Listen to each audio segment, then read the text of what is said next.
Hello, everybody. We're bringing you episode 86 of Block Digest on March 7th, 2018. Block height 512,479.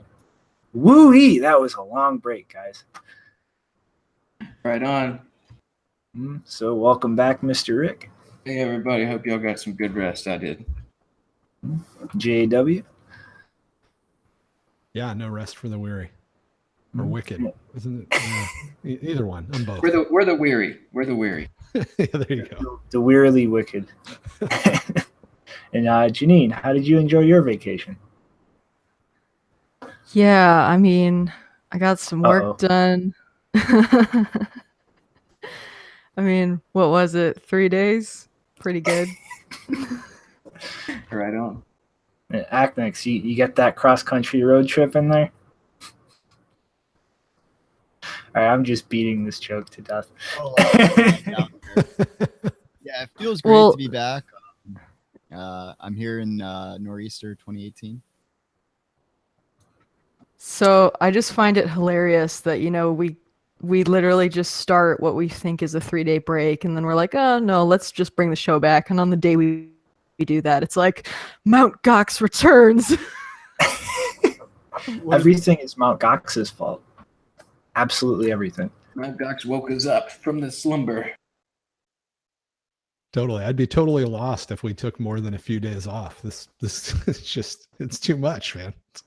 I completely rely on you guys to aggregate all this stuff, and then so I have any idea what's happening. This is just the most ridiculous line of work ever. I'm with you on that. Yeah. Thank you guys for pinpointing me to say, like, damn, there's a lot of stuff going on. We might need to go right back. And hey, that's the job. Let's do it. Mm-hmm. And Never sleeps. So I guess that means we can't. All right. Well, news story one. This is weird. This is really weird. GMO is mining, and they're making public filings about how much hash rate they have and how much money they're making. It's weird. Yeah, so I was looking through it. I was like, wow, they're like giving up all the info, letting us know what they're mining and how much they're mining and everything. It's definitely weird. It's different.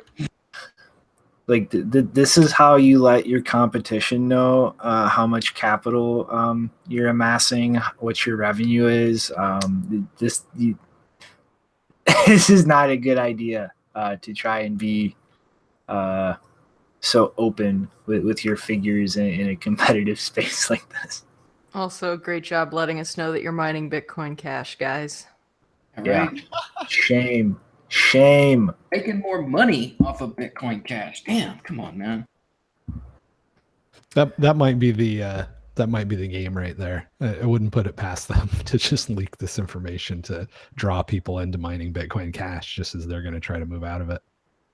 I mean, it looks like, you know, it's only about 10% of their revenue, but I mean, like this really bothers me with like the whole game plan like Bcashers have been playing. Like, I mean, if you just look back to like that first real big pump in South Korea, it's like they went to a non-English country where like most of the English speaking Bitcoiners couldn't really like keep a good flow of information. It was also a country with very heavy capital controls so that you couldn't arbitrage that and keep that price in line with everywhere else.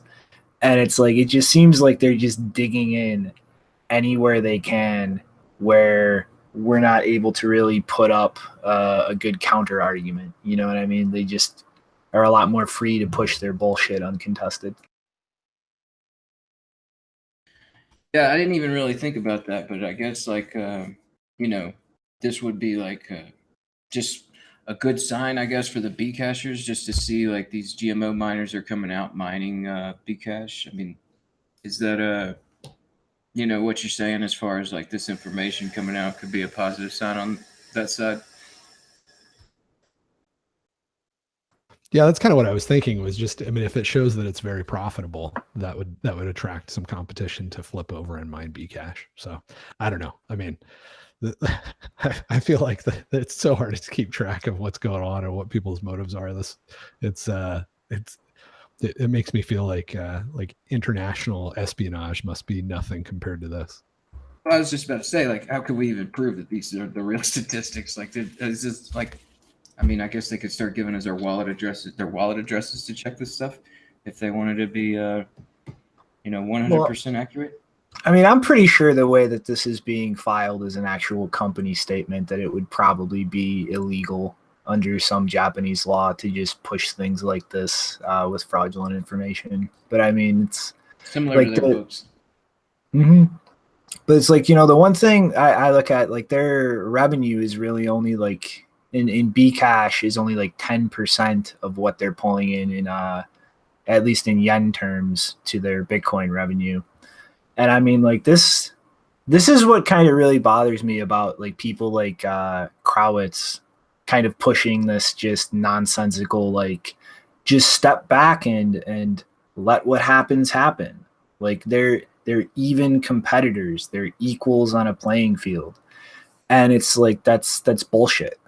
But like the prevalence of that attitude among people who haven't really been in this space long and haven't really had the time to dig through things, it's like, well, now they have to, like, in that mentality, unaware of how uneven like that playing field is, they feel like they have to hedge in one against the other. You know what I mean? Instead of putting all their resources behind the thing that has an actual chance at succeeding in the big term. Yeah, that's true. I think they're gonna mine whatever is most profitable at any point in time, right? Because these guys are, their margins. I don't care what anybody says. I know their margins can't be super huge. They're facing a lot of risk. So I imagine that it would be really, even hard for us if we had a big mining operation, as ideologically motivated as we are, not to flip over and mine the most profitable thing. That would require a lot of like discipline, right? But I think if it is profitable to mine Bcash, it's only because of the propaganda and the deception that guys like Krawitz have been actually pretty effective creating, right? Where it's the investors that are not sure if they should sell, and they're also, if you go out and you buy Bitcoin, maybe you should buy a basket of cryptocurrencies, right? So that you're, quote, diversified, and maybe Bcash should be one of those things. I think that's really what drives the problem, and then the miners are just kind of following that action. Yeah, I mean, sorry, Rick. Yeah, I was just gonna say, like, looking at this graph again, I made a mistake. Like my first statement saying like they're making more off Bcash. Yeah, it does look like just about 10%. And yeah, I mean, hopefully, I don't know, like you're saying, it would take some discipline to mine Bitcoin if it isn't a profitable. I don't know, man. I feel like if you're on this side, you would understand, like, that's not much of a risk because we're in the long game on this. So. But yeah, I was wrong on that. Sorry. Mm-hmm. It's no big. I mean, and they are, if you look at like 1-to-1 token terms. I mean, but it's just like, this. It's like there's a lot of miners with like shit coins in this space that just kind of speculatively mine. Like they'll mine something that's worth nothing now, under like the hope that it pumps later, and then they can see a speculative return on something they were able to accumulate a lot cheaper in terms of their mining investment. And I kind of feel like that's kind of what's going on here with like these big groups throwing their hash rate at Bitcoin Cash, because I mean, if you can throw a much smaller amount of hash rate, like I guess the equivalent of per capita, then you're getting more tokens in return for that. And if that speculative bet pays off in the long term, well, then you've kind of come out ahead. You know what I mean? Yeah, sorry. I was just like looking through this real quick because I know that they have like a plan to increase their hash rate by the end of the year. It looks like they were trying to get up to 3,000 petahash. And yeah, I mean, like, I wish these guys, these GMO guys, they were, whenever they hold news story jumped onto the scene, like I'm pretty sure it was all just about Bitcoin. So to see it jump in as far as like they're mining Bitcoin and Bitcoin Cash, it's I don't know. There's definitely some a little bit of funny business going on there, but like you're saying, JW, I think it has a lot to do with the misinformation running around. So hopefully once they start to recognize what's going on, they'll stop doing that. I don't know. Yeah, I kind of speculated in the debate that I just had with Cobra when Shinobi and I were just kind of providing commentary that maybe this is part of a bigger campaign where Bcash is going to change its mining algorithm soon because it's not working, right? Like the 15% peg they've been trying to maintain seems like it's getting weak. I know they've spent a lot of money pumping that thing up, and I got to think their return on marketing spend is going way down, right? Like the more Lightning is known, the harder it is to make this argument. You know, people like Microsoft coming out and saying, yeah, scaling linearly on the blockchain is completely retarded. I think the longer that goes on, the harder it is for that misinformation to be effective. So I suspect, I don't really have any evidence, right? But I suspect it's this scam is getting to the end of its current incarnation, and that a proof of work change might make sense, because then they could have a really small amount of hash power and people wouldn't make fun of them. They'd still, have a plausible way to screw people over without having to invest as much in electricity. So that'd be my guess, I guess. And I mean, I'd say I wasn't really expecting to take this so far into Bcash land. And I guess I'm blocked by him on Twitter anyway, but Olivier Janssen is already kind of trying to push the idea of merge mining Bcash and trying to kind of survive just by piggybacking on Bitcoin and making it kind of a quasi-free lunch for the miners, you know what I mean? And to see a big supporter of Bcash like him pushing in that direction, especially with all the nonsense going on, like arguing over the op codes that are about to be turned on and just divisions forming between all the different development teams. I mean, I don't think it's got a lot of lifetime left to it. Oh my gosh. I just getting super conspiratorial since why not? What would be brilliant and what would kind of tie all these threads together, so it's probably not going to happen, but it's just the way my mind works, is if we took Stork's insecure side chains and used that as a way to put Bcash on top of Bitcoin, if you could get those Bcash suckers to go along with that, then you could just take all their Bcash. You could just drain that thing. That'd be a hell of an exit, just to take all the value. So I don't know. That'd be a great finale. I don't know, but yeah, there's so many different ways, and I know these guys are spending hours a day, with multiple people gaming this out and trying to find the best way to sell these scams and then get more suckers into them and then to capitalize on them as much as possible. So I don't know, anything's possible, but Bitcoin's fine. Oh, Bitcoin's doing great. If we want to slide along into the next story, this has been causing a gigantic shit fit all over Twitter today. But Slush announced yesterday that they have upgraded the Stratum protocol that actual hashers, like the miners themselves, use to communicate with the pool to get work to support Overt AsicBoost. And How Long has dropped the bomb that their Dragon Mint miners are AsicBoost compatible. So I mean, like this is going to radically reshape the entire mining landscape. And like honestly, like I have to applaud them, because like what is happening here is fucking brilliant. Like right now, How Long, as the first to join the Blockchain Defensive Patent License Alliance, are now able to use the AsicBoost patent. So the use of Overt AsicBoost is completely legal. And they, entering into this agreement, have pretty much agreed to put any patents they develop into this licensing scheme, so that in return for being able to use the AsicBoost patent, any other company that joins the alliance will be able to use any of their patents. And this is like game theoretically brilliant, because now like they're first out of the gate with an Overt AsicBoost compatible miner, which is much more efficient than the covert form, and they have a huge competitive edge. And pretty much the only way to get even with that edge is to join this patent alliance and put your patents in the pool. Otherwise, you can't legally use AsicBoost. And so, like, especially like regarding Bitmain, like they're in a pickle now.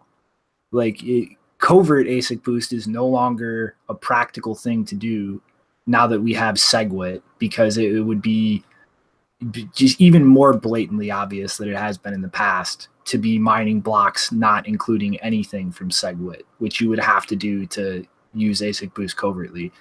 And to use Overt AsicBoost, any block they publish using it would be immediately obvious. And so if they're in violation of the patent, having not joined the patent alliance, then they're screwed. Like there is no denying that. And in order to join this patent alliance and be able to legally use it and develop machines compatible with it, they have to put all of their IP into this defensive patent pool.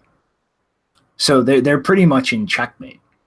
Like they're either going to be forced to compete at a huge disadvantage to invert the situation with them using covert AsicBoost, very likely, or they're going to have to put all their patents in this pool and pretty much stop the patent trolling bullshit that they've been up to over the past few years. This is it's been really fun watching all the people be confused about these announcements, because we literally did an episode last week, if you haven't seen it, ZK Snacks episode 3, I believe, or 2. Episode 2. Little dig there. No, I'm serious. I'm just joking. I haven't seen the episode, and I may be one of those people that's confused about Overt AsicBoost. Don't worry, buddy. I'm on that boat with you. Yeah, so what is his name? Deadal. I don't know how to pronounce his name, but it was really funny because he's Deadal. So he's one of the developers for Bitcoin Cash. It was really funny to see that he didn't know the difference between he didn't even appear. I don't know if he knows the difference between covert and Overt AsicBoost, but I don't know. He didn't seem to know the difference, and he was saying, "Oh, it's like so hypocritical of you guys that you're not supporting it, even though you said it was an attack earlier." And it's like, no, we were not saying that. We were saying a specific form of AsicBoost that Bitmain was suspected to have used. That was the issue, whereas Overt AsicBoost isn't. Even way back when was that mailing list post made? Because like this is all about, oh, Greg Maxwell said this, and most of them don't even actually cite sources. April 2017. Yeah, so this is from last year that they were talking about the fact that, there's a difference between covert and overt AsicBoost. So yeah, if any of you in the audience are still confused, we've been tweeting. I think we've tweeted out twice today. Check out the ZK Snacks episode that we did last week, because that explains the difference, and it also explains why the patent, as Shinobi explained just now, why that whole defensive patent alliance scheme is important. Mm-hmm. And it's just like so brilliant. It's so hilarious because like the Bcasher's entire argument is like matters, and they don't even understand how this aspect of mining works. So the thing, my initial gut reaction to it is I don't like either types, and I know that you guys covered this in there. So, but just for the heck of it, we could talk about it maybe briefly. I don't like either types of AsicBoost because I want the algorithm to be as simple as possible, right? Just the double SHA-256 or whatever. I don't want any unnecessary complexity, because that just means that there's extra work that has to be done. Period, right? Like a really super efficient algorithm, which we have in SHA-256, maybe doubled or whatever, that seems good. But the messing with stuff in the header, or doing anything that's kind of tricky, doesn't seem like a good thing, especially when you're talking about developing ASICs and all that stuff. You want it to be as simple as possible, I think. So my initial gut reaction is I don't even like the Overt ASIC boost. I would still consider that a way to fake proof of work, but I'm going to watch the episode and get back to you guys. Mm-hmm. I mean, like really quick, it's like really the problem with AsicBoost in the covert form is that you're actually like shuffling around the Merkle root and kind of grinding that to kind of look for hash collisions in the first 28 bytes, or I'm sorry, between the two chunks of the Merkle root, trying to collide the first 28 bytes with the last 4 bytes. And so that really incentivizes making very small or empty blocks because you lose all of the efficiency once the Merkle tree depth gets too high. But with Overt, like literally all you're doing is just kind of flipping bits in the version field. And in the version field, you only really need enough to specify a block version, which we're on 4, if I remember correctly, for consensus. And then BIP9 to deploy soft forks, which only requires a single bit for that whole process. And so you're literally looking at like on the order of like almost 30 bits to just be able to randomly flip in the header without creating any negative incentive as far as like making small or empty blocks. And this actually, I think, is a fucking awesome thing. Like, not just because of the whole dynamic this defensive patent license alliance is going to create, but also in the huge electrical efficiency that this creates. I think this actually pushes us further and faster towards hardware commoditizing, because this is pretty much a huge jump in electrical efficiency to be able to repeat again. So this is kind of pushing us faster towards like the most optimal use of energy. And then once we hit that wall, like things will commoditize, and then we don't really have to worry about all this stuff so much. Yeah, that's right. I was thinking like the Overt AsicBoost, it doesn't necessarily cause you to do more work. I mean, like it could result in doing less work because it's more efficient in like you know, finding the knots. Is that the case with the Overt AsicBoost? Like I mean, like I can understand it's not like just... it adds a complication to it, to where it's like you kind of got to factor that in. But as far as just like the security of SHA-256 or something, like it's not really put at risk. This is just like solving it more efficiently. And since everybody has this like information and the patent's not restricted to any one company, like it should. You know, I mean, like I guess everybody will be using Overt AsicBoost in not too far future. Mm-hmm. Unless we fix it, right? Unless we patch it or change. Change it so that it's not possible. Which I don't know. I mean, like I said, I gotta go spend some time with it because I didn't. It seemed like, you know, as long as I knew what was going on with Covert AsicBoost, I didn't have to care about this too much. But now I feel a little behind the ball. I mean, honestly, I think it's better to just. I'm sorry. You can go ahead, Agnex. Yeah, it's kind of hard to remove. It's kind of hard to get rid of as well. But I mean, like, I think it's better to just leave it. I mean, this pushes us closer to optimal electrical consumption efficiency, and then also the dynamic with this patent license.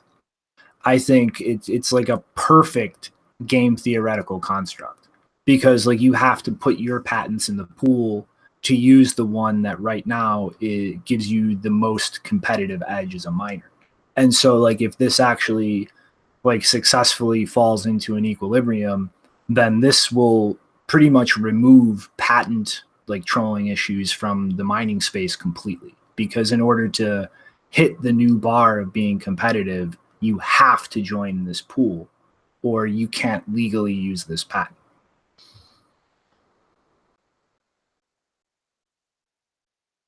But I mean, like overall, I think this is good news, and I think this is gonna punch Jihan in the dick pretty hard. So it's yet another reason why it's like Cobra. What the hell are you talking about? It's definitely something where it's just like I'm thinking about. It's like right now, like I guess we have seen some mining companies come up and try to start mining with AsicBoost and they get in trouble through Bitmain. Like, I'm just thinking, like, put somebody start mining something, you know, outside of this patent, you know, agreement, and I don't know, try and you know, just work around it, like if they could, like, because I just, you know, Bitcoin and, you know, working around regulations and stuff. I'm just thinking, like, could somebody develop some sort of efficiency and then be like, well, you got to be a part of our patent organization to get this new gained efficiency type deal? Is it back and forth, or do you think like this is just such a rarity to find like this gained efficiency, and like it'll probably be super rare in the future if something else sort of pops up to really make the efficiency worth all the trouble? I mean, it really is just kind of like reshaping the landscape. Like after, I mean, like at this point, like even right now, like if you don't join this patent pool, then you can't legally use AsicBoost, and you are going to get eaten alive by your competition who does join this pool and can. So it's kind of like that, like, you know what I mean? Like you either join it or you get your lunch eaten. Like there really is no other option at this point. Yeah, and this is a good step towards breaking down that monopoly and allowing competition in. I mean, this is what we need to see to get competitors in the space.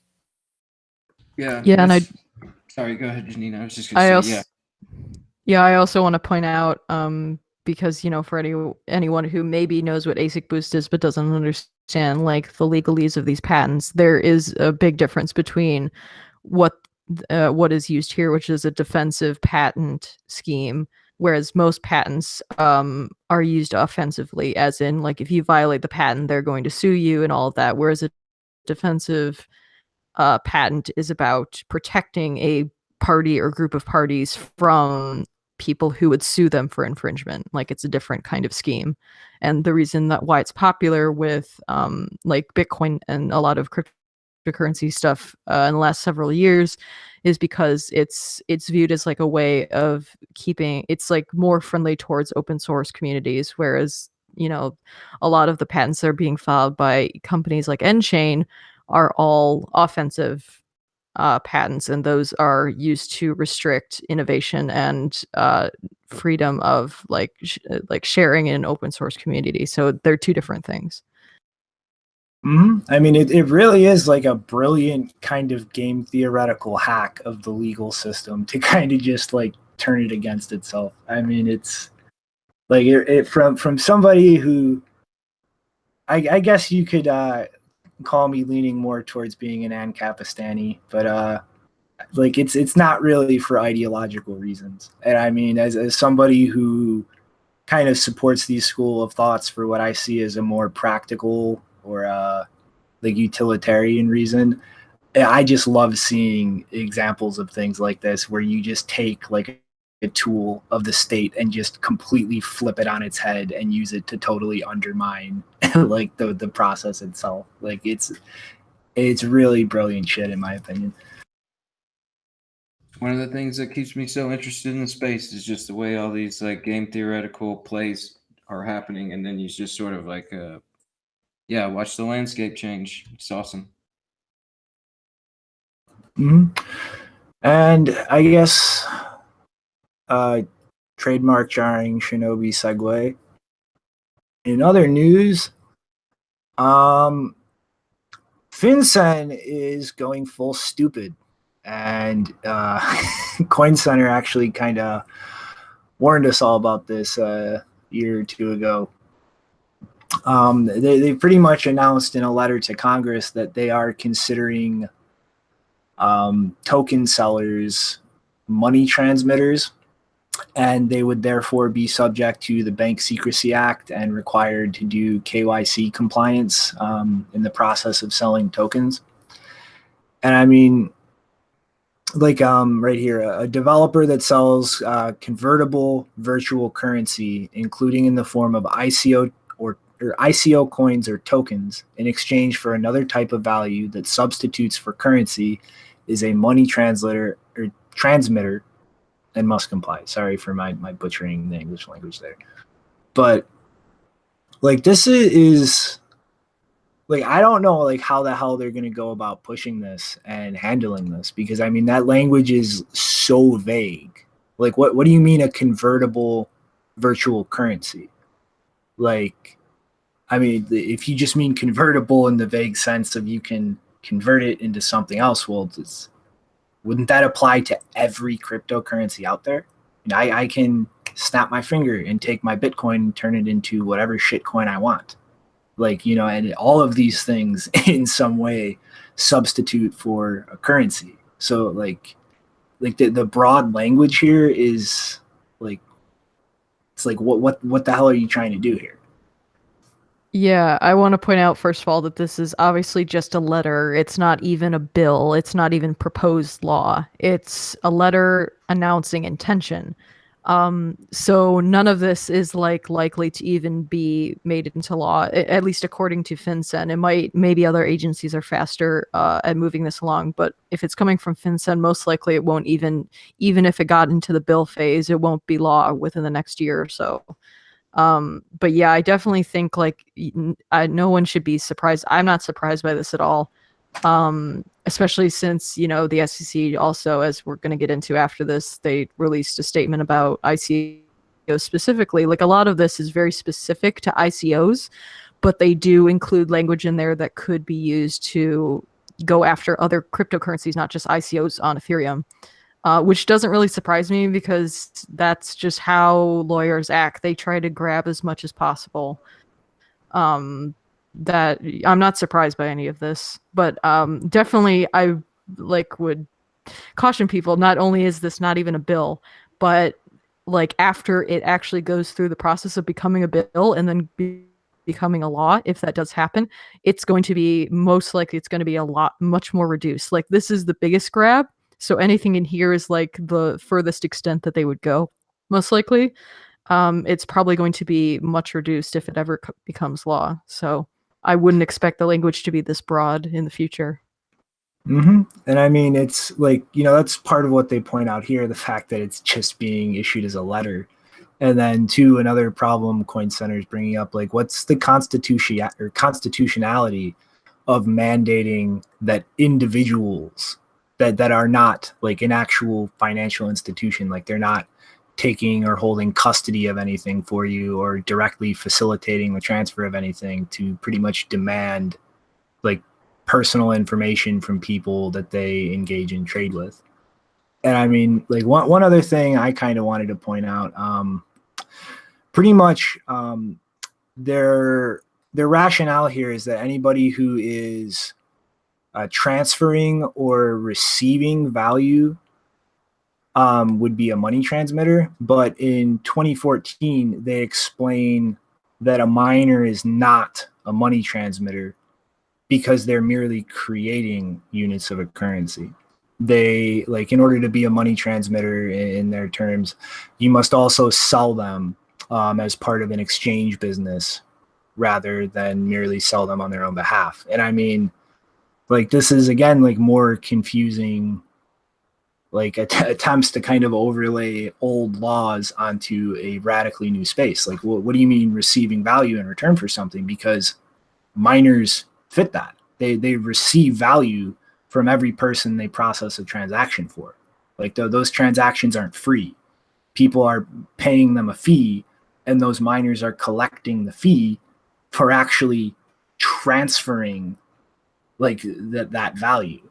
So it's like they're trying to kind of have their cake and eat it too. Like, they're saying, like, we're going to broadly apply this interpretation, but this one core group that facilitates the functioning of these networks is exempt from it, even though, like I just said, strictly looking at what they're saying, why are they exempt? Like, they are receiving value in turn for helping facilitate the transfer of value.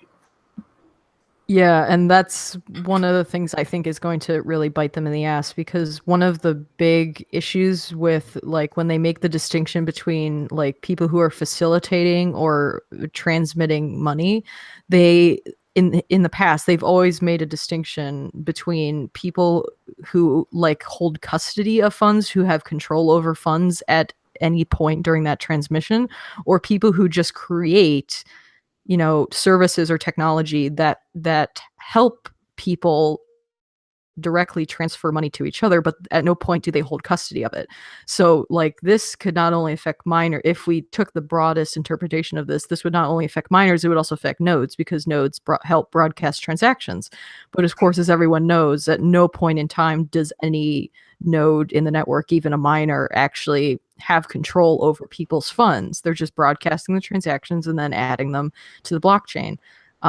So when this all gets debated out, I'm pretty sure that's going to be a major point, is that they should make a distinction between people who are at some point custodians of funds and people who just create software and are like BISC. BISC is an exchange, never controls people's funds. And I would see them as being fundamentally different under all of this classification from something like Bitfinex or Coinbase. Yeah, we got a lot of more defining to go through before like all these rules and laws start getting writ about it. And like you are saying, this is just a letter, and up there at the top it said it was to Senator Ron Wyden, and like it looks like he's the head of the Senate Finance Committee. So I guess it's like kind of a collaboration between FinCen and the Senate Finance Committee to try and come up with some sort of regulation for this. And but like you're saying, we need like more time just to come up with standard definitions of some of this stuff, because if legislation gets writ with the way that the stuff is put together, it could lead to troubles.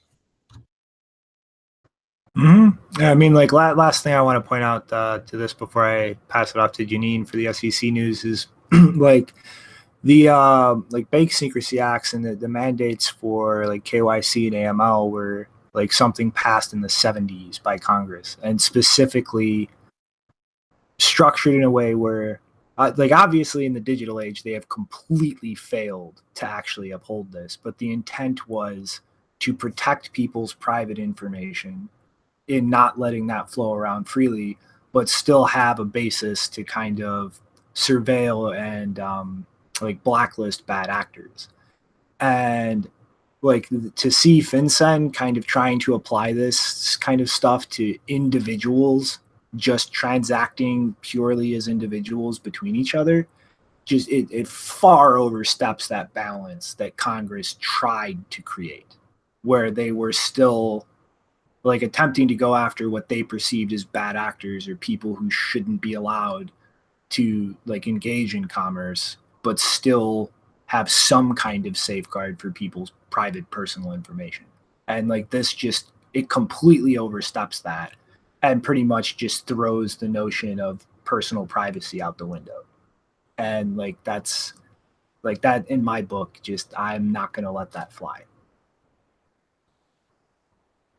Yeah, I don't know how much you want to dig down into the politics of this stuff, but it is like that guy Ron Wyden's a Democrat, and it's like seems to always be a big push from I don't know.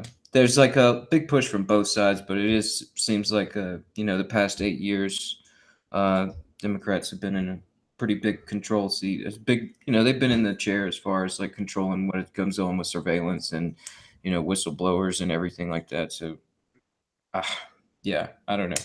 I don't want to get too deep into the politics of it, but it seems like that's their standard procedure as far as like with transacting. They want to know all that information. That's part of their governing process. Yeah, specifically for Ron Wyden, I mean, I'm familiar with him just because he does, or at least participates in a lot of advocacy, and like he's a big advocate for like really scaling back the surveillance state.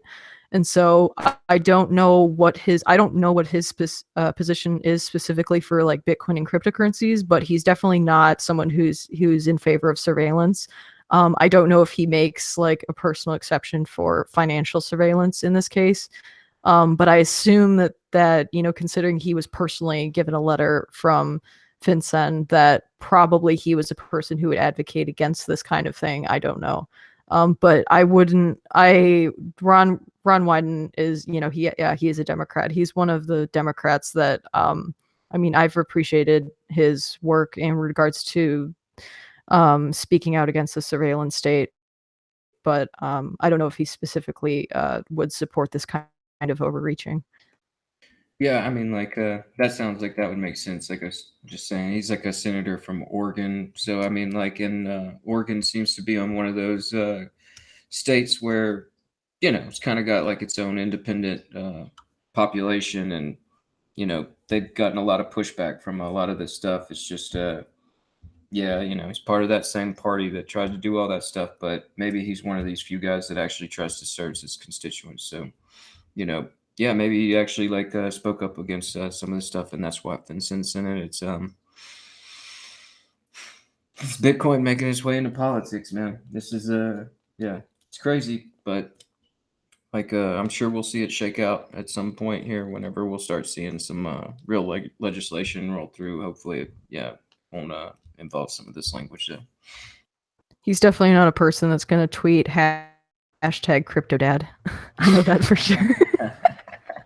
Yeah, I mean, it's really unavoidable. I mean, like, I still think sometime in the next 10 years, we're going to see a Supreme Court case in the United States regarding cryptocurrencies. I mean, unless the US government just completely collapses, like, that's an inevitability. Like, it's just a matter of one. Oh, yeah. All right, well, I guess you ready to take over for the SEC news, Gene? Yep. It's pretty simple. It's very, I mean, I'm not surprised that they made a statement. So I guess it spooked some people today. It's been in several articles cited as the thing that crashed the Bitcoin market today, which doesn't really make sense to me because it's basically the same. It's like a more watered down version of what what FinCen was saying, except it's specifically towards exchanges who have been listing ICOs. Like, this is all about ICOs. There's no vague language here. It's just ICOs. And basically they say that they're concerned about all of these trading platforms that are kind of misrepresenting the amount of standard, like regulatory standards that they meet, and that they think that a lot more of them, if they're basically, they say if you're engaging in buying or selling ICOs, many of which could be classified as securities or have been classified as securities, that you should be registered. What do they call it? National Security Exchange. I think that's what they call it. Basically, you have to register with them that you're. Yeah. Let me find the exact word. Yeah. So you have to register as a national securities exchange, a alternative trading system (ATS), or broker dealer. If you're doing any kind of deals with ICOs, which doesn't surprise me. Again, like, this is ICOs. People are like expanding it out into cryptocurrencies in general. But this, like, again, this sounds a lot like what FinCen was saying, but it targeted specifically at exchanges and specifically towards ICOs, first of all. And so they have a bunch of questions listed there about, like the kinds of things, the questions you would be asked if you were an exchange, and that would determine whether you would be required to register as a national securities exchange or a broker. So yeah, nothing really surprising or inflammatory here. I don't know why people are freaking out. I mean, I don't know why some people are freaking out, the people who have actually been trading ICOs on these platforms, and we've been telling you from day one, do not touch these things, do not touch them, they are a bad idea.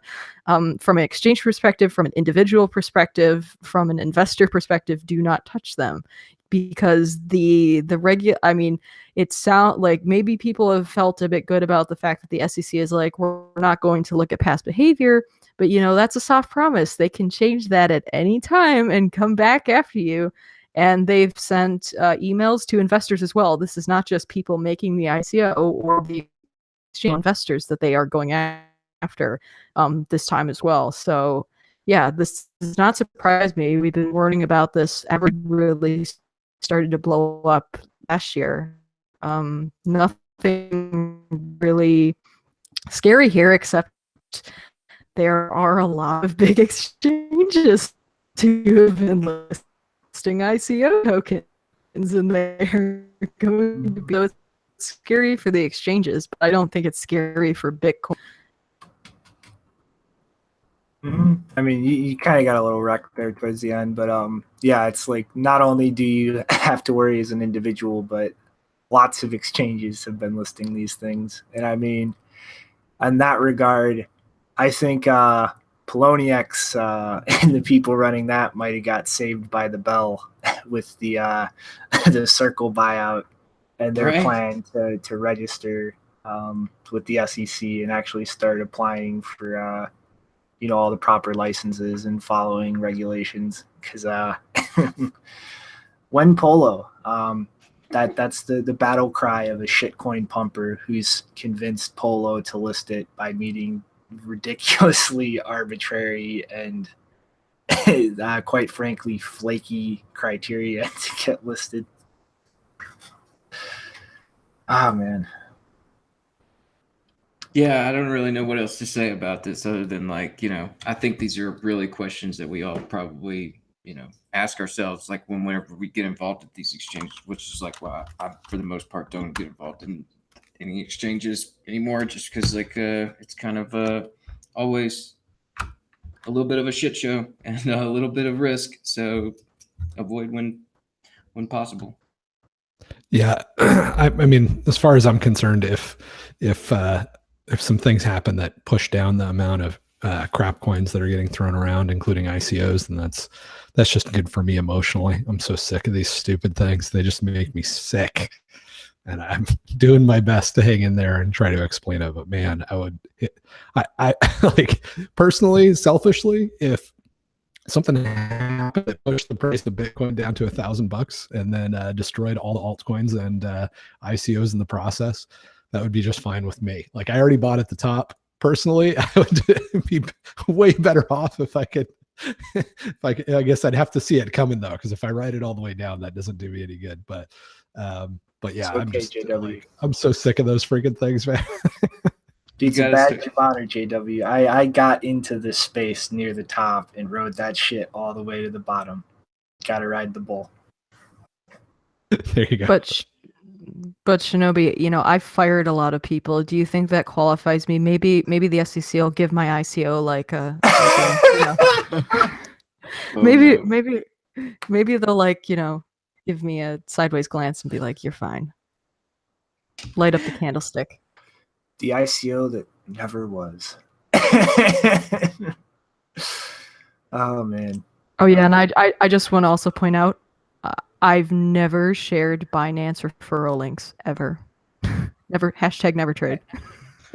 I thought it was Beyonce. Yeah, I share got so popular links all the time though. Oh man. But yeah, this is this really it's bad news bears for ICOs. And personally, I'm not gonna mention anything name wise because obviously, I do not like to give trading advice, tell people what to trade, put specific investments in people's minds. But like I do know one or two ICOs that were kind of in the pipeline or like planned in future that actually were attempts to build real projects and that were actually building things beforehand and not just going to the crowd with a white paper and a promise. And it's kind of bittersweet. Like we're going to see all of the fucking scams just get nailed to the wall. But at the same time, it's like now anything out there that was actually trying to really build something and not just try to sucker you out of money with a white paper, like they're fucked. Like now all of those projects have to find some other way to kind of capitalize or raise money when they've spent time actually building shit instead of coming to the table with vaporware. So I mean, it's going to be nice to see all the scams get busted, but on the flip side, it kind of sucks that we're not going to see a chance to really see actual things get built, like raise money in this way. I mean, it burned itself out purely as a scam before it actually got to putting money in the hands of something actually useful. And I hope it does get rid of some of these alts a lot quicker than I'm thinking. I was going to tell JW he's got to start breathing in and breathing out and getting with the Zen, because I don't know how long it's going to be before these things finally do dissolve away. I mean, like, there's definitely some, whole just avoid investing in, avoid letting U.S. consumers investing in it. And I think you're, pretty much in the clear as far as, avoiding all these things that we're talking about right now. Yeah, but it's really like it's impossible. Like all it takes is one American buying it somehow, skirting past all the barriers, and then bam, you're under the SEC's jurisdiction. I mean, it's like there's no practical thing you can do to stop that. I guess that's true. Well, what I'm really curious about is, Ethereum kind of narrowly escaped being deemed a security because they kind of, made a deal with the DAO situation. If Ethereum is basically the main platform where all of this stuff is happening, like I feel like that's what's happening. I'm getting distracted by the internal chat. I feel like that Ethereum is going to, it makes me think that maybe this situation with Ethereum is going to be reevaluated in light of the fact that all of these ICOs are happening on Ethereum, because I mean, like, you can put all of this like regulatory overhead on this stuff, but how are you actually going to enforce it if it's all happening on this decentralized blockchain? Like, you're going to have to actually go after Ethereum. Like, how do you enforce it? Mm-hmm. Yeah, I mean, that's a very good point. I mean, I think like all of us have voiced this in one way or another. Like the ballsy ones are gonna come who just don't give a fuck and go fuck you, find me. Yeah, they're all gonna start having like team pages with Ryan Gosling and all that. Oh wait, that's already happened. Shit, we're already towards that territory. But don't worry though, because the next story that we're going to talk about is all about things that are completely legitimate and approved by the government, and you should invest in them. Oh goodness! Segue. Oh goodness! Coinbase. You should start. Because hey, guess what, guys? Instead of buying your own cryptocurrency, which you can hold yourself, you should just give Coinbase your money and they'll hold on to it for you. Don't worry, they'll balance it. They'll make sure the market caps are in line. You don't really need to hold your own crypto. Why would you need to hold your own crypto? Sorry. And even better, you don't even have to make decisions about crypto, because just like the index fund at the S&P 500, this index fund is going to outperform any average mutual fund or stock pick. So the people coming into this space for the first time, they're thinking index funds are great because I don't know what the heck's going on, and I know index funds are more reliable in the stock market, and that's where I'm probably coming from, right? If I've done any investing or have a 401k in the United States, like that's an index fund related to the S&P 500 is the way to go if you don't want to pick individual stocks. And Coinbase has come to the rescue because they have bundled together something that's super valuable with a bunch of absolute trash and garbage, put it in a nice package, and they're presenting it as an index fund.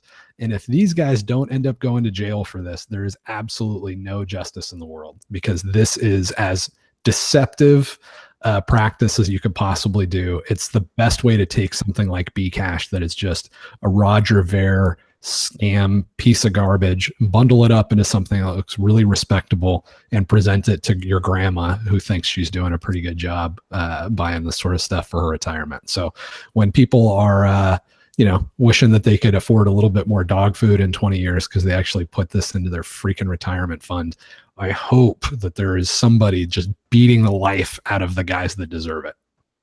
But I don't really feel that strongly about it. All right. Shinobi's going to put Coinbase under a microscope. You know what I think this is? This is yet again signs of their business model having huge fundamental flaws. Something I've wondered about Coinbase in the long term for quite a while is how are you going to make it work? Like after Bitcoin really booms, because they're just brokering. Like they buy Bitcoin from you, and when you're buying from them, you're buying their Bitcoin. Like they're just buying and selling. Like they're literally arbitraging. They're pulling a middleman. So what happens when all of that liquidity starts leaving? When people buy those coins and they take them away, they don't sell them to you later. They just leave and it's gone, and they start having a liquidity bleed, and they don't really have the liquidity to meet the demand as a broker.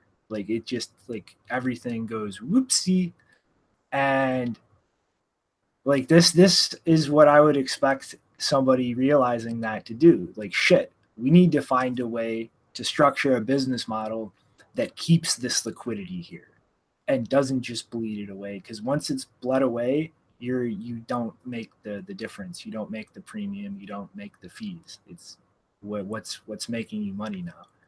And this is it. It's like, here, we'll just buy the crypto, we'll hold it for you.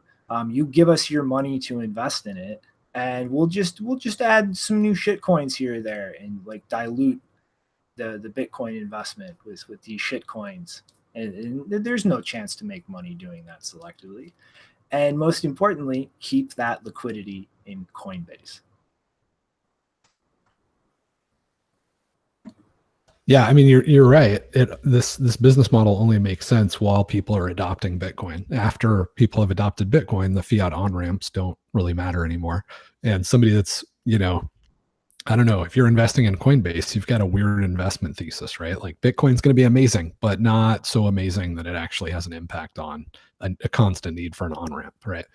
So I don't know. There's a lot of reasons that I wouldn't be an investor, but that's definitely one of them. Yeah, I don't know. Whenever I saw this, I was just thinking like maybe this is one of those things that the SEC is looking for before they approve an ETF or whatever. But no, not so much. Like this is yeah. I mean, like it doesn't really say that much detail about what they're really going to be investing in for you or anything like that. Other than, I mean, they've got a price up there right now. I think it's like around 4,000 something, which I guess like you are saying, it's what coins they're invested in, their market caps, and they've done all the math to assure that that's a legitimate price, and all this is above board, I guess. So it's gonna be I don't know. Hopefully, like you're saying, we'll start to see some of this regulation come in to where, like, Coinbase gets shut down. Like, I mean, like I know a lot of people don't want to see that just because like they don't like government regulation coming in, but I mean, like we just talked about those ICOs and the SEC, and like we definitely know Coinbase is doing that, and then they launched this index thing. So curious. Yeah, I just also want to point out the stupidity with which they put this index fund together, because they just took the 4 coins that are being sold on their platform, and they took a unit that was based on whatever arbitrary unit is in play, right? So there's more Litecoins in circulation than there are Bitcoins. So, and if you wanted to buy, if you wanted an index fund, you would think, all right, there's 4 things. I want like 25% Bitcoin, 25% Litecoin, 25% Ethereum, 25% Bcash, right? That's what somebody's going to assume is going on, not some arbitrary unit is in play so that you've actually got a lot less Litecoin. If you wanted to have the equivalent amount of Litecoin, if Bitcoin was at 7,000, you need to spend 5,000 or 500 on Litecoin to have the equivalent. So right now at current prices, maybe you'd have to have $900 worth of Litecoin to have it be, I'm not even saying that right. You would in order to buy the same percentage of Bitcoin as is available in Litecoin, you would need to spend about $900 on Litecoin right now, right? So if you bought 1 Bitcoin, that gets you 1/21 millionth of all the available supply. In order to do that with Litecoin, you can't buy 1 Litecoin because there's more Litecoin out there than there are Bitcoin. You need to spend about $900 on Litecoin, right? And Bitcoin Cash, doesn't have that problem because there's the same supply. But if you wanted a percentage of Bitcoin Cash, you'd have to buy 10 Bitcoin Cash, right? 10 Bcash coins for every Bitcoin in order to have the same amount of Bitcoin in your portfolio as Bcash. So they just grabbed these things and just threw them in there without any concern. I don't know how you deal with Ethereum because I was about to say, what's a percent of Ethereum? Oh yeah. I mean, if you if they were honest about it, right, instead of just using an ether, and they said we're gonna buy you an equivalent percentage of all of these different assets, right? Like there's 100 ounces of gold, and there's only, and there's 1,000,000 ounces of silver, so we're gonna get you 1 ounce of gold and 1,000 ounces of silver, right? So that your ratios are right. If you tried to do anything like that and apply that to Ethereum, I mean, the math is ridiculous. There's so many Ethereum in circulation, and the inflation rate is so ridiculously high that you would have, I don't know. But the fact that they didn't even ask these questions, right? They didn't even say, hey, we're not just gonna arbitrarily grab whatever random unit, right, and throw that in there as one, just shows the stupidity of this whole operation. But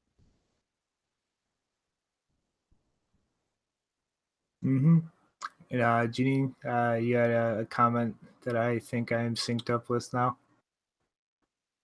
Yeah, so speaking of Ryan Gosling, he was the actual Ryan Gosling. He was in a movie called The Big Short, where he talked about mortgage bonds.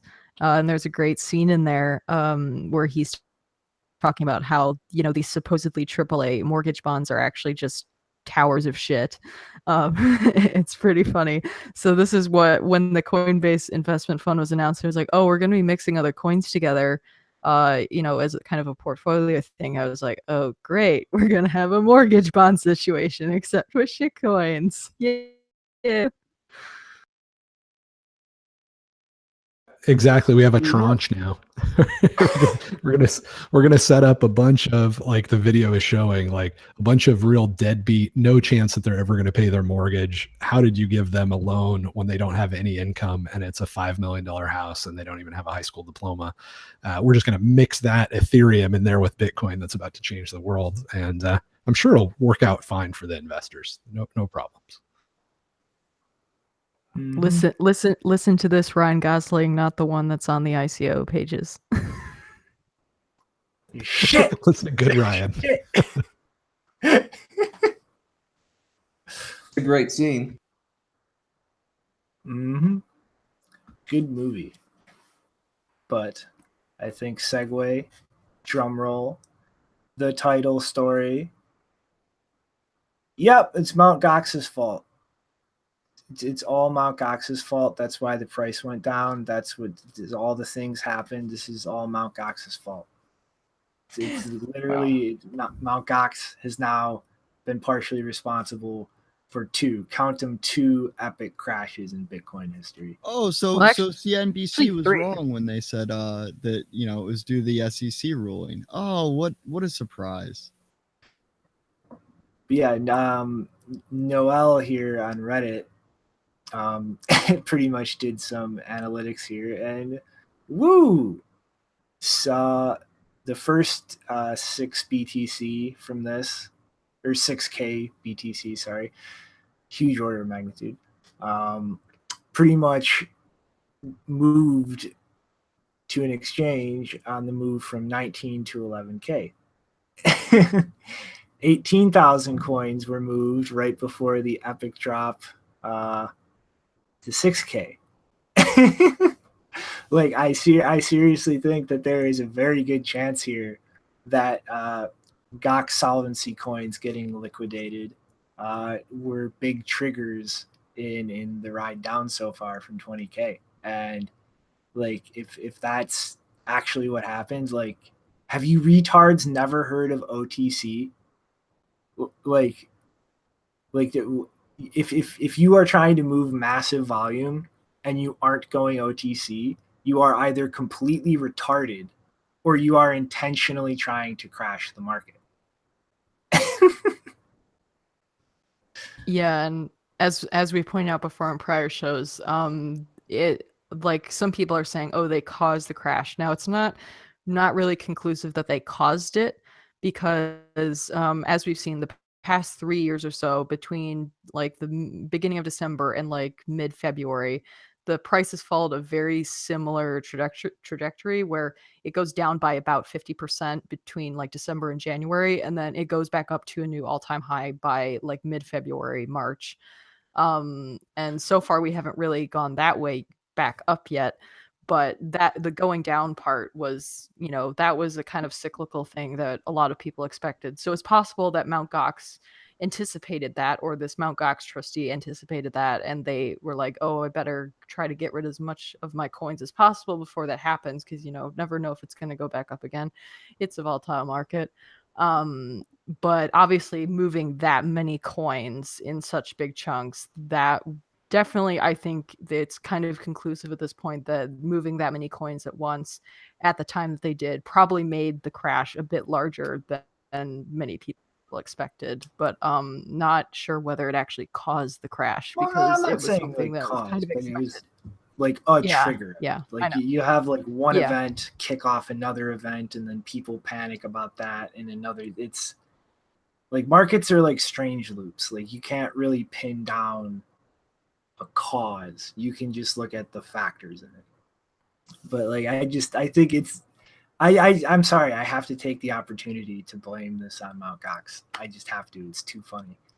Like we all pick our reasons why the market did something. I picked this one.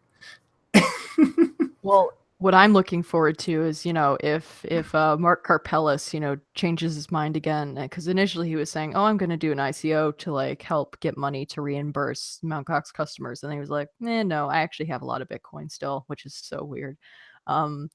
It would be very interesting to be in a circumstance where, all this ICO regulation is coming out, and then he like tries to apply for some kind of national security exchange license to do an ICO. I mean, he probably wouldn't if he's in Japan, but if he's selling to US customers, then he would. It would be really funny to have Mark Karpellis be like, hey, I want you to apply for a license. And they'd be like, MtGox, are you serious? The guy who ran MtGox, we're not giving you a license to do ICOs. That'd be funny. If he even attempts that, I don't know, but it would just be so funny. Oh my God. I just feel so bad for that guy. I mean, he literally just inherited a shitstorm without any clue what he was getting into, and then he just tried to hide the shit under the carpet. Yeah, it's just I don't know. It's just interesting to see Gox pop back up in the news like this, and like you're saying, definitely part of the market influence, and it comes in the FUD, and then all sorts of things to point in different directions as to why the market went the way it went. But it certainly got to have an effect on the amount that it dropped, I imagine, just because of the large amount and kind of market shock a little bit. But it's just interesting, to be around whenever, because I wasn't around in 2013 whenever the Gox drop happened, and so it's interesting to see this story's got related with Gox. It's like, okay, so now I'm around for a Gox story that's legit. So it's interesting to see, but yeah, totally. It scares me to think that all those coins are still out there, but hey, you know what? It's kind of bullish to know that if those coins didn't move, I don't know where could we have been. I don't know. It's interesting. Yeah, it was a lot. It was like half $500 million of coins that were moved over a pretty short period of time that were just dumped on the market. So yeah, I mean, I think it's smart to say we don't know that this caused it or could have caused it or whatever. But on the other hand, man, that's a lot of coins to be dumped rapidly, and I could absolutely see it being a contributing factor and kind of scaring the heck out of some people and causing a snowball effect. So it's interesting.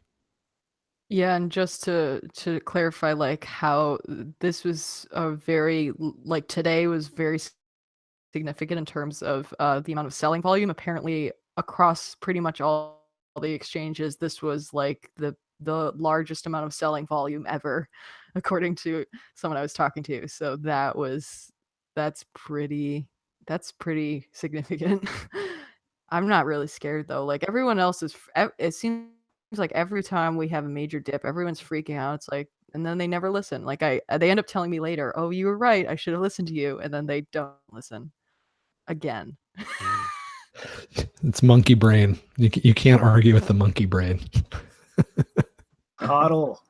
Just come on, get the speech impediment. You know how, just get a bottle of scotch and just hodl. You'll even learn to say it right if you can't right now. As someone who doesn't drink, I find it offensive that you think I need to drink in order to hodl. You do. It's tradition. Get with it, Gene.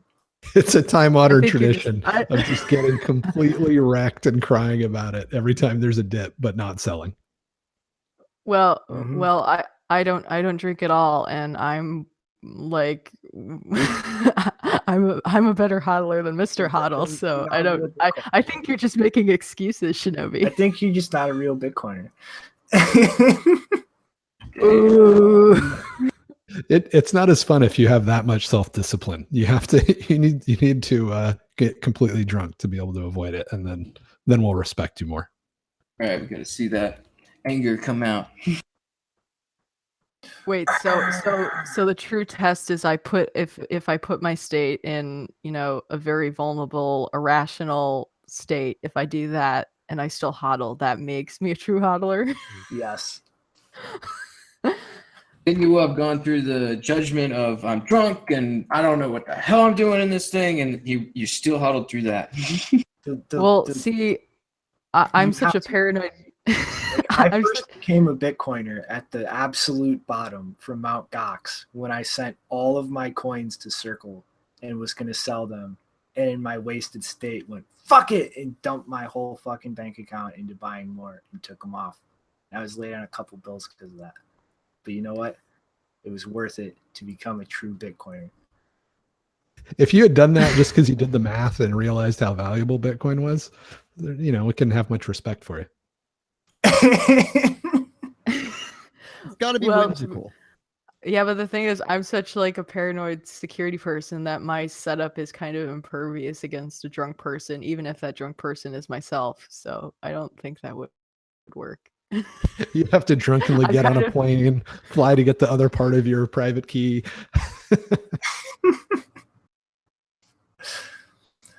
Oh man. All right, Jamine's the real pro, man. She takes this security serious. She's the real pro. And I'm also such an introvert. I can like barely walk to the grocery store while competent. So good luck getting me on a plane. All right. After we ragged you, are you ready for the next story that I hope will freak out any person who rightfully deserves to be freaked out if they trust their computer with a repair shop? You mean the firing squad? Yeah, so the Electronic Frontier Foundation, I mean, I don't know, apparently people were surprised by this news. I wasn't. I've heard this for years, that the FBI is kind of in cahoots with, I don't know if they're directly in cahoots with Geek Squad as an entire organization across the entire country, but they've definitely been in cahoots with them at specific, Best Buys around the country. So if you're not familiar with Geek Squad, it's basically this computer repair help center that's a subsidiary of Best Buy. So that's what they do. And surprise, surprise, the Electronic Frontier Foundation has done a Freedom of Information request to the FBI and found out that, hey, yeah, they're still in cahoots with them, and basically they're using them as a way to circumvent the Fourth Amendment by having the Geek Squad people, when they're like going through this whole repair thing, they're like looking into people's computers allegedly for illegal material, specifically child porn. So that's not surprising. The interesting thing, and I'm going to share a tweet from Pieter Todd because it's pointed out in this article and he highlighted it. One of the scary things about this is that whenever the FBI collaborates with Geek Squad, they apparently, maybe not all the time, but there is evidence of them giving financial rewards to Geek Squad is specific, and also specific individual Geek Squad employees who help them, which, as Pieter Todd pointed out, that kind of incentivizes them to, quote, find child porn on computers that may have not actually been there. And because someone also pointed out below, like, it's kind of hard to do that without leaving a trace, right? And he's like, no, actually, the file dates and stuff can be faked. It's not that hard. So that's kind of a scary situation where you have a law enforcement agency who, wants to, when they have to pay for this kind of cooperation, and so they need to get, a return on their investment. And if they're not finding enough people who are stupid enough to give their computer that they watch child porn on over to a computer repair team, you know, it's kind of bad for them. So they have to offer, apparently they offer financial reward as an incentive, which is really fishy because really gross. Because So you could potentially have Geek Squad employees, like, if you don't get where I'm going with this, they could potentially be putting child porn evidence on people's computers and then be like, oh, look what I found. Here, FBI, take this person. They were looking at child porn.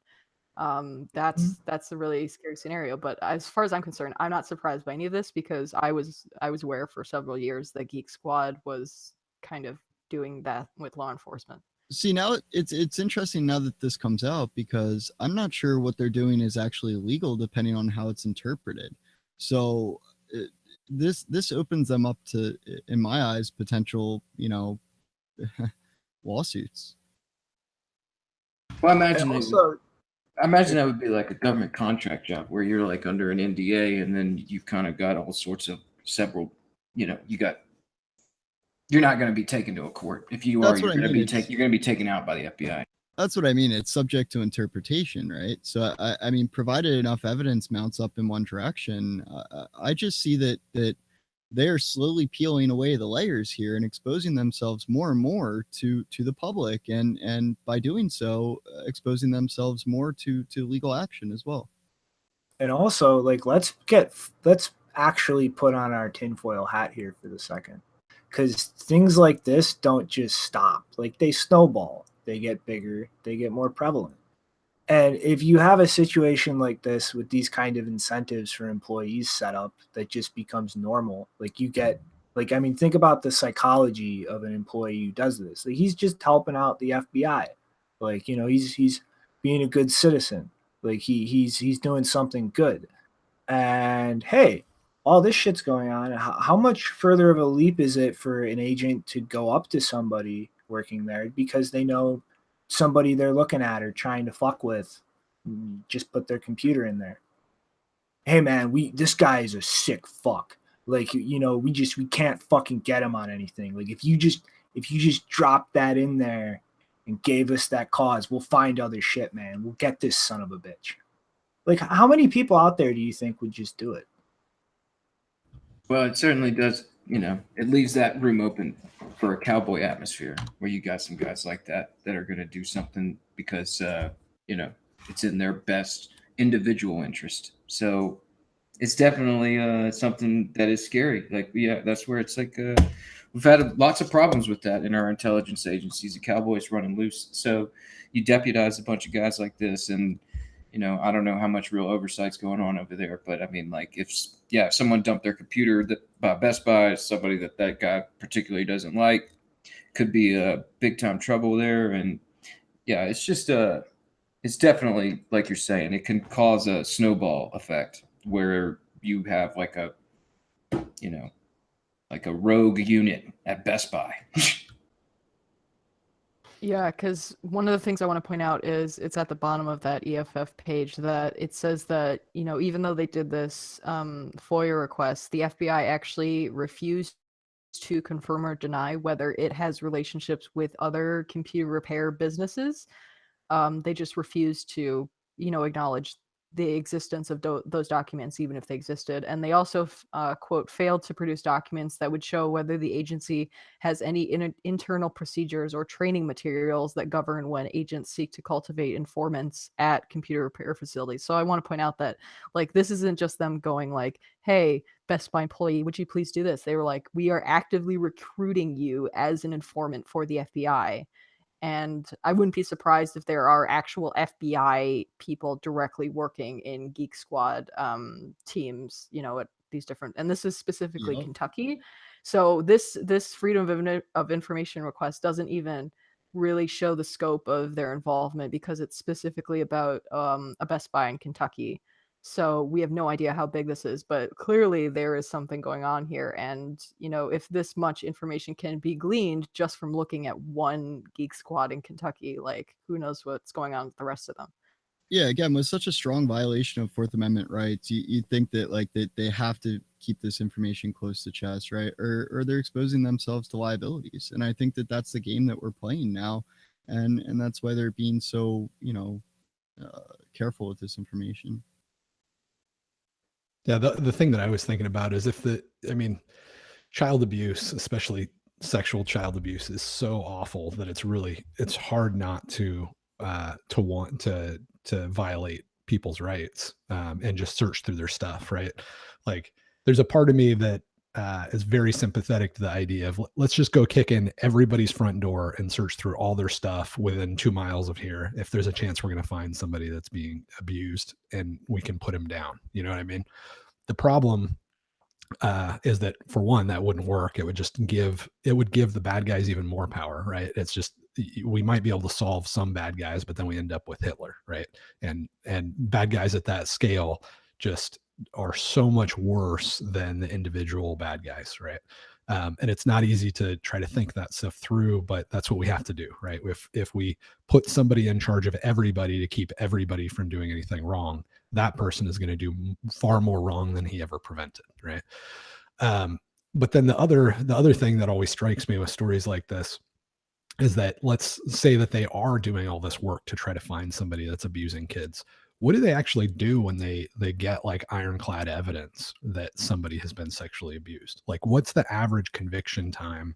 What's the punishment that goes along with child rape? It's nothing, man. You It's just dragged me absolutely down a nothing. whole rabbit hole. I mean, like, I can't not rant about this right now, but like, there's an instance of a ring being busted in Belgium, I think like 20 years ago, with hundreds of people who would go around and kidnap kids just to manufacture child porn, with like ties to big influential businessmen and people in the government. And it got swept under the rug. None of them were put on a registry. I think the longest imprisonment was like just a few years. Like, it makes one ask a lot of questions. Well, I mean, like, it's still going on, right? I mean, like, I agree with you, JW, about like, if you could somehow prevent that, that's something it would be hard not to do. But yeah, it's like I don't know, because I mean, it seems like human trafficking is still going on. I mean, like, I was in a discussion with somebody recently where they had mentioned like human trafficking, and it was still going on and everything, and like it's just like one of those things where we've seen reports of like Bill Clinton being on flights, that are labeled like these pedophilia flights. And recently there's been some people that are trying to speak up against the subject who end up committing suicide and everything. It's something that is, it's heavy to fight against, like, and it's really kind of scary into thinking like what exactly, how exactly powerful this organization is that's running it. And I mean, like, if they just save some kids, that would be great. But like you're saying, you put this power into these like individuals' hands, you probably have some cowboy stuff going on, and God forbid you give it to the wrong guy that's actually committing some of these things, and then he's able to protect himself and stuff like that. Like, yeah, and statistically, it's a crazy situation. But either which way, yeah, I don't think these guys should have such a cavalier ability to investigate and incriminate. Yeah, I haven't done the math, but based on all the stories that have come out over the last couple of years that have been confirmed and people stepping down out of Congress, my guess is that the percentage of people in Congress that are child molesters is far higher than the average population. So you got to ask yourself, like, yeah, maybe we could have everybody's doors kicked in, but oh, wait a minute. No, we're giving all of that power to the people that are most likely to be abusive of children and just drunk on power and demented and just, the most abject creatures among us. No, that doesn't work out. Yeah, it's pretty upsetting to see that, but I think you're right on that. Yeah, so I just wanted to point out one thing. This is something the first one is, I don't know, I kind of got them mixed up, but that one is kind of funny because it was from 2016, and I did like an SSL check on the NSA website versus Twitter, and Twitter apparently it was better at implementing SSL than the NSA. I just thought that was funny, but I only found that I found that because I was looking up search term for NSA, because I remembered this tweet that I made 2 years ago, where they found that a lot of federal employees and federal contractors have child pornography on their devices. Like JW said, like there's a very there's a very high rate of child pornography use, even within the NSA. Like they found it in NSA computers. So yeah, the idea that these people, of course, I want to protect children as well, but these are people who are also committing those acts as well, and they're justifying their behavior with regards to overreaching surveillance by saying we need to protect children, when it turns out they're the ones that are violating children's rights at a lot higher rate than normal people. So that's pretty terrifying, because I mean, that's such a weird situation to, like, this is both the NSA and the FBI, by the way, not just the NSA. But the idea that, you basically have a bunch of federal agents who may be responsible for, going after child pornography, and planting evidence on people's computers, like, I don't know, where did they even get those images from? They had to get them from somewhere first. Like how I wouldn't be surprised if there's a big correlation between FBI agents who are actually getting child pornography, and then also involved in the law enforcement aspect of that. That wouldn't surprise me at all. Such a cyclical sick problem that I wish. I'm not gonna get too deep into it, man. But all these guys off with their heads. Well, it's you create a position of power, and people who actually want to exert power over other people chase those positions of power. And it's what kind of people actually wants to have power, like actual power over another human being? Yeah, that's exactly my theory too, that there's a correlation, right, between people that want to abuse kids and people that want to have power over just regular citizens.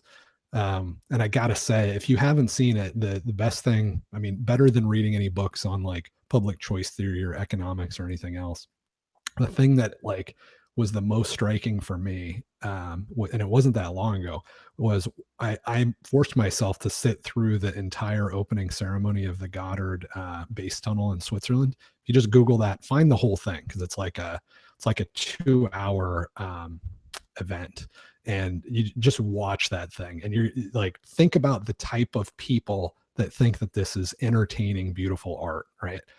That is a look into the heart of darkness that is as good as anything that I've ever seen. Like, there's nothing, if you can look at that and think, oh yeah, Angela Merkel just sitting there watching this baby head with wings, bare-breasted, dancing on, getting fondled by a dude that's dressed up with horns and like an animal. If that doesn't set off some terrifying alarm bells in the type of people that we have in power, and the seek power, then I'll be able to.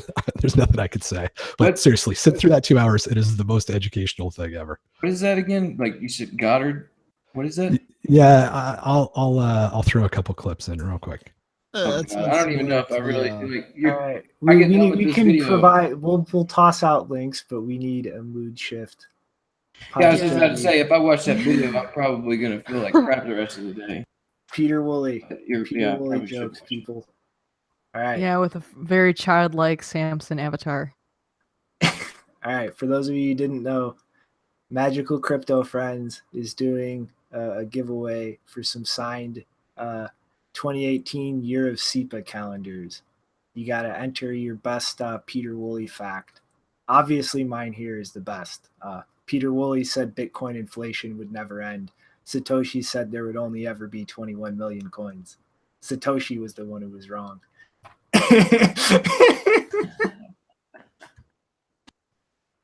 Yeah, those facts are pretty funny. If you haven't read through them, I'd give them a little whirl. You get some laughs from it. Mine is, some say he's the third member of Daft Punk. But yeah, It's peterwuillefacts.com. And if you can do better than these staple examples, enter to try to win the calendar. Yeah, my favorite one was it's not shown up there because if you go to the bottom of the website, you can click and it'll give you a different set of random facts. But my favorite one was about when the compiler is like checking the code, the compiler asked Pieter Wuille if there's any errors. That was pretty good. We are all actually living in a simulated reality created by Pieter Wuille. There was also one about like the longest or the longest chain is whatever chain Pieter Wuille is on. And I remember when I was in a a Bitcoin Slack channel that would pop up every time I logged in. It was so funny. Like one of those like quotes. Sometimes it like quotes people when you log in. It was really funny. My favorite one is Pieter Wuille doesn't mind blocks through repeated use of SHA-256. He simply looks at the block header and applies the appropriate nonce. Oh man, yeah. I know because of the troll box that there are a lot of clowns out there. Put your hat in the ring. All right, and this next story, me and Janine actually took two completely different interpretations of this. PayPal is applying for a patent pretty much for a way to transfer private keys connected to predefined amounts of currency. And well, I think that this is describing Xiaomi and eCash, but Janine disagrees with me. I don't necessarily disagree with you. I just thought when I read that, the first thing I thought of was OpenDimes, because that's really the only thing at the moment that is like a service or device that allows you to directly transfer private keys. So that's why I thought of OpenDimes. But it's like, this is like, it's silly. Like the only two interpretations I can think of, the systems and methods of the present disclosure practically eliminate the amount of time the payee must wait to be sure they will receive a virtual currency payment in a virtual currency transaction by transferring to the payee private keys that are included in virtual currency wallets that are associated with predefined amounts of virtual currency that equal a payment amount identified in the virtual currency transaction. And it's like, that you're okay, a physical thing, yeah, like Janine said, OpenDime. If that's a digital thing, that sounds like Xiaomi and eCash to me. And it's like one of them's like 30 years old, the other one's still pretty new, but like those are both pre-existing ideas. Like what the hell are they trying to do here? Yeah, this is like I was looking through this and I saw like it mentioned the Xiaomi and eCash thing, and I was like getting pretty interested from it. But I don't know. I didn't really look too much into the details other than PayPal is they're trying to do something with crypto to where they can make payments faster. That sounded kind of like zero confirmation or something like that. Like just trying to make sure transactions get through quicker. Yeah, but it's like I can think of absolutely no way they could accomplish that except things that already exist, and you can't patent things that already exist. Yeah, there you go. I mean, I don't know. I mean, like PayPal was one of those guys, you know, the PayPal CEO was saying like Bitcoin was everything PayPal was meant to be and stuff. But it's like, you know, you're a payment provider in the technology field, and like everybody's coming up with something with crypto. It's like, I don't know, to stay relevant, right? You might as well say you're working on something in crypto. But it's not only just more pathetic patent grabbing, it's like way late to the game pathetic patent grabbing. But I hate talking about Twitter nonsense, but like this, I think this had to be talked about. Like, yeah, it's getting ridiculous. Like Bitcoin mom like Brooke Mahler's, Jack Mahler's mom, who's working on the Zap wallet, was shadow banned on Twitter. And it's like, what, like, she's like one of the sweetest people I have ever seen on Twitter. Like, it boggles my mind. Right. Like, what could she like have done to actually warrant getting a shadow ban or really have any kind of administrative shit like done against her? Yeah, I mean, she really, like, you know, her name's Bitcoin Mom, and I mean, she really does take up that mantle as far as like putting out just positive tweets about you know, amazing advancements in the field, and just like you know, overall it seems like just positive information. So yeah, to like shadow ban someone in the space like Bitcoin Mom just seems really like going way off on the deep end. I mean, like, this made me check to see if I was shadow banned, and I don't even really tweet that much at all. So luckily I wasn't. But I mean, like, this, it seems to be a problem we're seeing more and more with people in crypto having issues with being shadow banned. AK, I know you've been dealing with this issue for quite some time, right? Yeah, and I'm actually wondering if this tool is still actually working correctly now, or if they haven't become aware of the shadow ban testing and are evading this now in some way. It's well, that specific. I actually tried to use that tool after I saw this tweet, and I don't know if that it was a temporary thing, but the service said it was shut down, and so Yeah, I don't know. I used one that was rehosted under a German domain, but the original one was down when I went to go try it too. Yeah, it's just upsetting to see this level of censorship. I mean, I don't know. It like makes me wonder if it's got something to do with the whole net neutrality thing that was recently passed. And it's like, well, you know, they're not worried that much about, I don't know. They're not worried that much about backlash when it comes to censorship anymore. So they'll just do it. Mm-hmm. I mean, dude, like the communications guy from Coin Center, like the one like decent policy group in this space trying to like beat some common sense into legislators.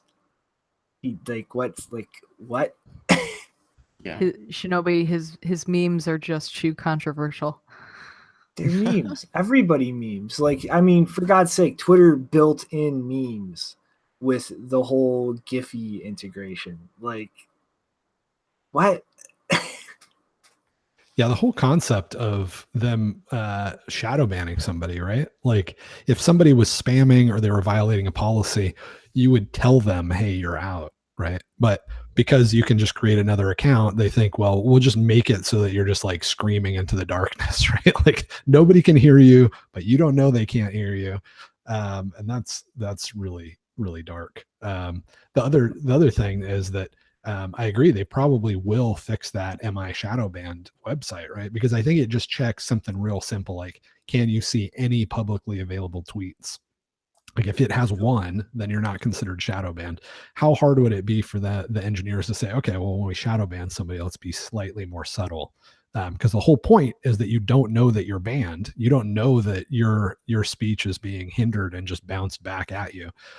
So I would be surprised if they didn't fix that.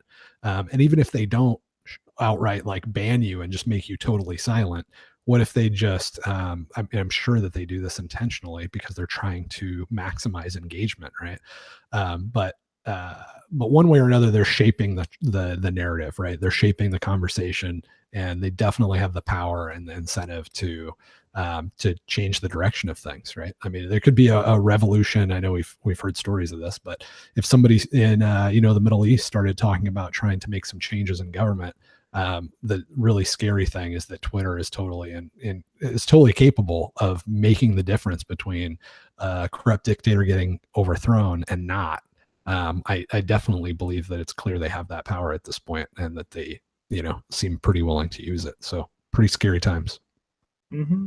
And I mean, it's like, Vijay is usually not what I would call an out of line shit poster. I don't think he's ever done anything to violate terms of service. I mean, like Brad Milskin, like this guy's like I actually to be honest, if he's watching this, like I get kind of irritated with how like civil and polite he can be on Twitter. It's just like, Brad, no, stop. Like don't give that idiot the benefit of the doubt. Like Kraken's support account was fucking removed. Like, Yeah, and specifically for these last two examples, you have Brad and Kraken, the Kraken Sport account. They were both reporting and warning about scam accounts. So apparently Brad thinks he got suspended because he was reporting too many. Like, what? That's really strange. Like, I can't imagine Twitter must really not be checking this at all, because if you're suspending someone for reporting accounts that are very clearly scammy, I don't see, that doesn't make any sense. Especially a support account for an exchange. Like, that should be obvious. Yeah, this is just like I don't know. It kind of like, I'm just like thinking back recently, like there was that whole Twitter fight between Donald Trump and Kim Jong-un about Korea and nuclear weapons, and then right after, it was like, well, if you're a government official, threaten nuclear war, it's no problem. It's just like you're saying, it's kind of scary to imagine like what these guys are going to do with these controls, and it's pretty apparent, what I'm they're sorry, Rick, but I found that hilarious. Like, that was the funniest thing in the world to me. It's that was but that is what happened, right? It's like Trump and got into it, and then Twitter was like, hey, it's okay, it's all right if they get into it, because nuclear weapons and such. Well, no, it's because Twitter specifically, it exempts nation states or national government organizations. They exempt them from being held accountable for threats of violence or promoting violence or displaying violence, which is great. Like, I mean, I guess it's a good thing because we get to see all of the violence that our governments are committing. So if they're the only ones that are able to share all of their violent encounters, then I guess we know who's creating most of the violence. But yeah, so I want first, before we get into, oh damn it, they're back. Damn it. Like, they get it right. They temporarily suspend Roger's Play Toy, and they put it back. I mean, like for fuck's sake. Yeah, so I just want to point out that the Kraken support account is back. That got given back to them, not suspended anymore. I believe Bitcoin Mom and the rest of them, I don't think Bitcoin Mom is shadow banned anymore. I haven't checked any of the others. I don't think Naraj is either, but some of them are getting unshadow banned, so that's good. But I don't know. Yeah, so one of the accounts that got actually restricted, not just shadow banned, but actually restricted, was the Bitcoin account. Like this morning, I saw it when we looked and it was not there. Yeah, so this one was really hilarious. So Jack responded that he was going to, we're on it, like we're gonna fix this. To see this, because Eamon whiny face, he banned me a long time ago. Yeah, so one of the accounts that was restricted was the Bitcoin account, which people thought was funny because, that was probably part of the Twitter crackdown to find spam accounts. I think that's probably the reason for the shadow ban too. I think it's just a bunch of people just got caught up in that. But this was funny. So Jack responded to Emin Gunser, Sire, don't know really pronounce his name really. The professor. I'll just call him the professor. So Jack responded to Emin, the professor, about the fact that, Emin's, I think, point was about that they're not doing enough to crack down on scams, and so Jack said we're on it. And so there's a funny exchange below Jack's tweet between Nothing Much and Udi about the fact that, like, hey, I'm Jack. We're doing an Ethereum giveaway, Ethereum Cash giveaway, which is just hilarious. Like, it's blatant. It's like the best trolling. It's like you're literally just trolling the CEO of Twitter about the fact that he's not doing a good enough job. True though, there are those freaking things everywhere. Like every popular post you see on Twitter is like somebody underneath there. Hey, if you want free this, here's an address. I love how Nothing Much is like, hey, I sent coins but I didn't get anything back. He's like, please send more to get. I'm not sure where to send my coins to get 10 times returns. Where do I send them? Oh, just Yeah. DM me your coins. No, but I like scroll down a bit more, Shinobi, because there's towards the end of the exchange, Nothing Much is like, I sent my coins, but I didn't get anything back. Will my Twitter profile be suspended? Please send more. I love that. Oh man. But yeah, it's like Twitter is turning into a giant pile of garbage. Keybase. Or like I thought I saw something where Jack was responding something also about a tweet about, trying to clear up spam with like actual using Bitcoin or something like similar to try and avoid spam. But I'm not 100% on Yeah, that. I mean, Kim Kardashian just praised Twitter, though. Isn't everything she says is great, right? Well, there's the market. Until some awesome micropayment solution is built.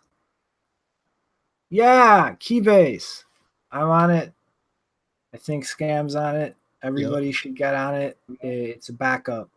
It's the backup plan, guys. It's plan B if Twitter officially explodes.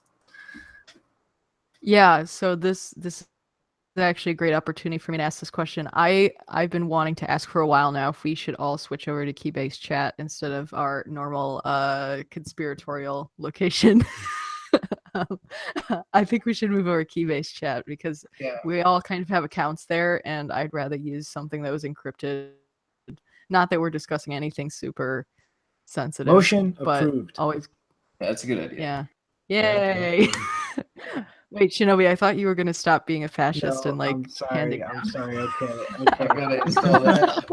All right, I have to confess on air, I fascistically decided today's title on my own instead of allowing consensus. I was a fascist. Vicious dictator. I'm telling you. I've warned you guys in the past, Oh man. Yeah, so my ideas for titles before Shinobi tried to like unilaterally decide was well, actually after he unilaterally decided because I was a bit late. But my two ideas were let me think. Geek Squad, Firing Squad, and I got the Gox Pox, or I got Chicken Gox or something like that. I was looking for Geeks on Fire. Oh no. No, the title is Blame It on the MtGox. This is final. Lots of good title room today, for sure. Oh, I see your cat decided to make a appearance, Rick. Thank God he's over there and leaving me alone. Just a second ago, he's trying to eat these new earbuds. I had to go buy earbuds because he ate the old pair. So now he just jumped in my lap. He's tried to eat this pair. I kicked him out. Now he's just chilling back there. All right. Yeah, Oops. Timing. So yeah, earbuds are like, I just want to bring a short tangent about pets and eating earbuds. Like these AirPod things, I think that's from Apple. They're horrible because they're not even attached to strings. So if your pet like tries to eat them, like they're eating them. Like they're like, oh, trying to chew this thing, and then oh, the string is attached. Oops, can't eat it. Throw it up. I think they still work like though afterwards. It's a little. I think. Oh yeah. Well. If you want to know, you can ask Matthew Green because apparently his dachshunds have been eating his AirPods. Ask him how his ears smell. No, but I mean, like Apple's pretty good about making sure their hardware can be easily lost or destroyed, so you have to buy it again. It's a magic hex. Yeah, I've never owned a Mac, but I've always resented the fact that I've seen people who do have Macs that they go to like get one key on their keyboard repaired, and Apple's like, we have to like replace the entire keyboard. Like, Jesus, that's horrible. Yeah, it's like I think a lot of it to do with just being able to waterproof your phone. I think we were talking about that the other day, like how much money they make because they don't waterproof their phone. Make sure all those phones get destroyed. One nice part is, every Apple phone comes with the earbud headset, or did for a long time. So now, like officially everyone in the world has a set of earbuds. Well, you know what? I'll give it like those air earbuds or whatever. At least they wouldn't like, because the only thing the cat's really interested in is this dangly crap. You have some kind of dangly crap, the cat goes nuts over it. Like for the most part, I just wind this thing up to make sure there's no dangly stuff hanging around to where this cat's going to go nuts for it. At least with those AirPods, I guess you don't have that. But probably still knock the damn thing around because he likes batting around everything. So, yeah, keep your earbuds away from your pets, people. They're eating them like crazy. Watch out. Meow. Yeah, and for anyone who's thinking like, wow, what stupid pets, I want to remind everyone that apparently teenagers were eating, what are they called, AirPods? What are they Tide called? Pods. What are they called? Tide Pods. Yeah, Tide Pods. They were eating the Tide Pods a few weeks ago, because apparently they look appetizing. Whatever, stupid humans, I guess. All right. So segue. Segwit. You should start saying segwit. So yeah, this is just something that I thought we should reiterate because this really awesome thread about Neo was posted 3 days ago about how really shitty they are at being a blockchain, and also the fact that they were the only cryptocurrency in quotes, given an A rating by the Weiss ratings, which was that that organization that said we're not like the scammy ratings agencies that were part of the financial crash in 2008. We're nothing like them. Oh well, they kind of are because they're giving really good ratings to really shitty products. Why is Neo a shitty product? Well, scroll down to the I think it was from their Slack channel or something further. But basically, it's a terrible blockchain because it does not solve the Byzantine fault tolerance problem. And the reason that is because they recently had a issue with the fact that when a consensus node gets disconnected during consensus, the other consensus nodes are waiting for the reply from that node that got disconnected. And if they don't get any response, they consider it dead. But they're still they don't know how to get out of the state of waiting for a reply or something. And so when the node comes back online, he's not part of consensus until the next block, but the other nodes are still waiting for a reply. So they're basically all in deadlock. It's like, oh my God, dead man down. It's like, oh, it's okay, guys, I'm actually okay. And they're still shouting, dead man down, and they can't make any progress. So literally you're dealing with a blockchain that doesn't even solve the fundamental issue that blockchains were created to solve, which is the Byzantine fault tolerance, about coordination. Like if your blockchain cannot coordinate, it's a pretty terrible blockchain. They can't even stay online together, right? This is not like the Byzantine generals problem. We're usually talking about ordering transactions, which was really hard and kind of a breakthrough with Bitcoin, right? They can't even maintain a mesh network. They just can't even maintain basic connectivity. It is absurd. But I got to say, with a rating like that, I don't understand why they're not in Coinbase's index. It seems criminal that they wouldn't be. Yeah. I'm going to give everybody a peek into my insane brain. I don't know why, but when you were describing that, I just pictured a bunch of cops in a shootout and one guy going down and everybody just screaming, man down, and then the cop just getting up and walking around normally and everybody just frozen, screaming, man down. Yeah, exactly. That's exactly. Yeah. That's a level of kind of testing image that these clients have done. Yeah, and I like Eric's comment that he says that he's just a normal computer science student. He had no previous experience with consensus algorithms, and he even noticed that this was a major problem. So yeah, and so now I want to go to the Weiss ratings page because they did kind of defend the fact.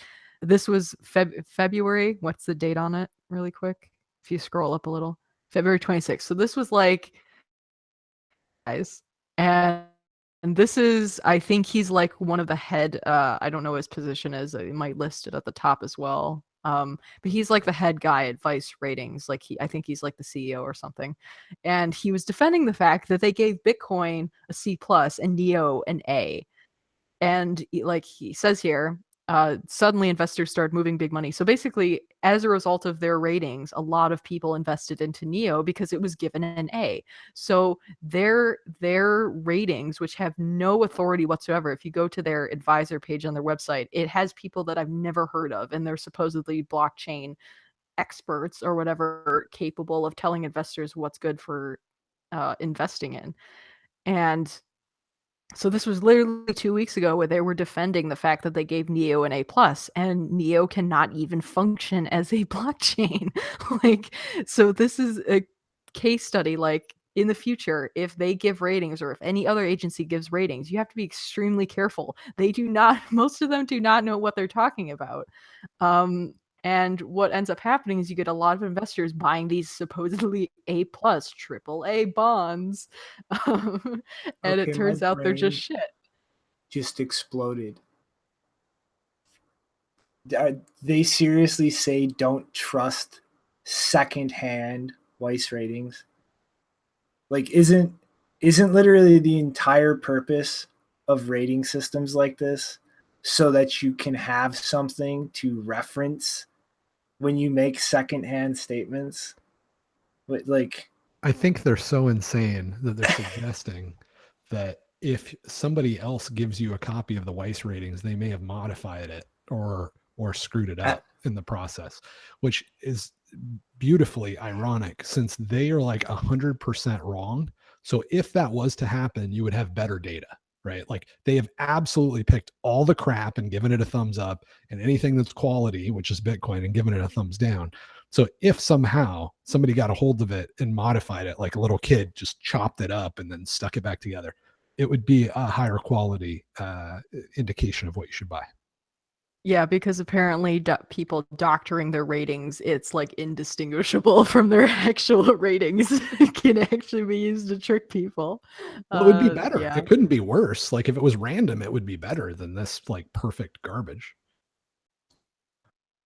Well, it's like, I don't know. I'm just thinking about like maybe it's trying to grab like all these people and just like give them a big education or something. I mean, like I imagine like Weiss is just like, yeah, let's make some money or whatever. But I mean, like overall, bigger picture market, like who's buying these things from these ratings? Like this is like a continuation of the past, right? Of like, you know, these ratings get put out, you make a purchase in that whatever they're saying is good, and then you know, you're kind of led. I guess you're led astray, but I mean, like in the past, like I mean, these things have already happened once before, right? In 08, like with all the, you know, the ratings on those housing markets, and like that's where it's just like I don't understand if who's taking these ratings still seriously or anything like that. But you know, I imagine these legacy markets and stuff, they don't just like I don't know, put these people out of their head. They just like keep going with the way they've been doing business. So well, I think they've successfully downrated themselves now at this point, right? I mean, their ratings work. Let's see how this plays out, and you know. Well, the problem is that like the way that this stuff is set up, like somebody gives their money to a broker that gives it to a broker that gives it to an investment advisor that puts it in a mutual fund, right? So all the middlemen care about is having something to point to and say, well, we just followed this, right? Like some plausible. They don't care whether the thing performs well or not. And if they have an excuse to invest in something that's higher risk, they get a higher reward, right? A lot of these guys have performance ratings that are based on returns, but they don't like lose their salary or lose their ability to have that job if they perform really badly. So if you're a typical like middleman, you're happy to have an excuse to invest in Neo because it might shoot through the roof and you get a big bonus, and it might just completely blow up, and worst case scenario you change jobs. So these things are very insidious. I don't know how much it's in play yet, but that's the way it works in the normal financial system. Yeah, and like I don't care if they were under the impression that Neo is like some kind of second coming. Well, that's kind of funny because it's called Neo, and like Neo in Matrix is like a Jesus figure.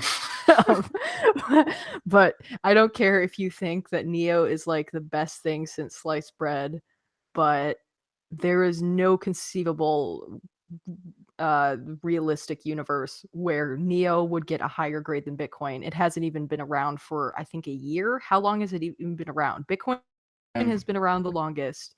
There is very little room for Bitcoin to be downgraded against other cryptocurrencies, if any at all. And definitely not. It should not be below Neo. Like that's just ridiculous. Is this like Most people don't get this fired up about something for nothing. It's for money, and the stakes are big. For investors, that's actually a good sign. It means that the opportunities in cryptocurrency trading are not bogus or trumped up. They are real. There are indeed massive profits being made daily. Ditto for loss. Like, are they seriously trying to like defend this on the basis that people profited on the pump and dump, and so that means like their ratings were legitimate because a few people made a bunch of money with the pump and dump? Yeah, Join the that's like Telegram a chat. it's such like a mealy mouthed response because they're basically saying profits happened.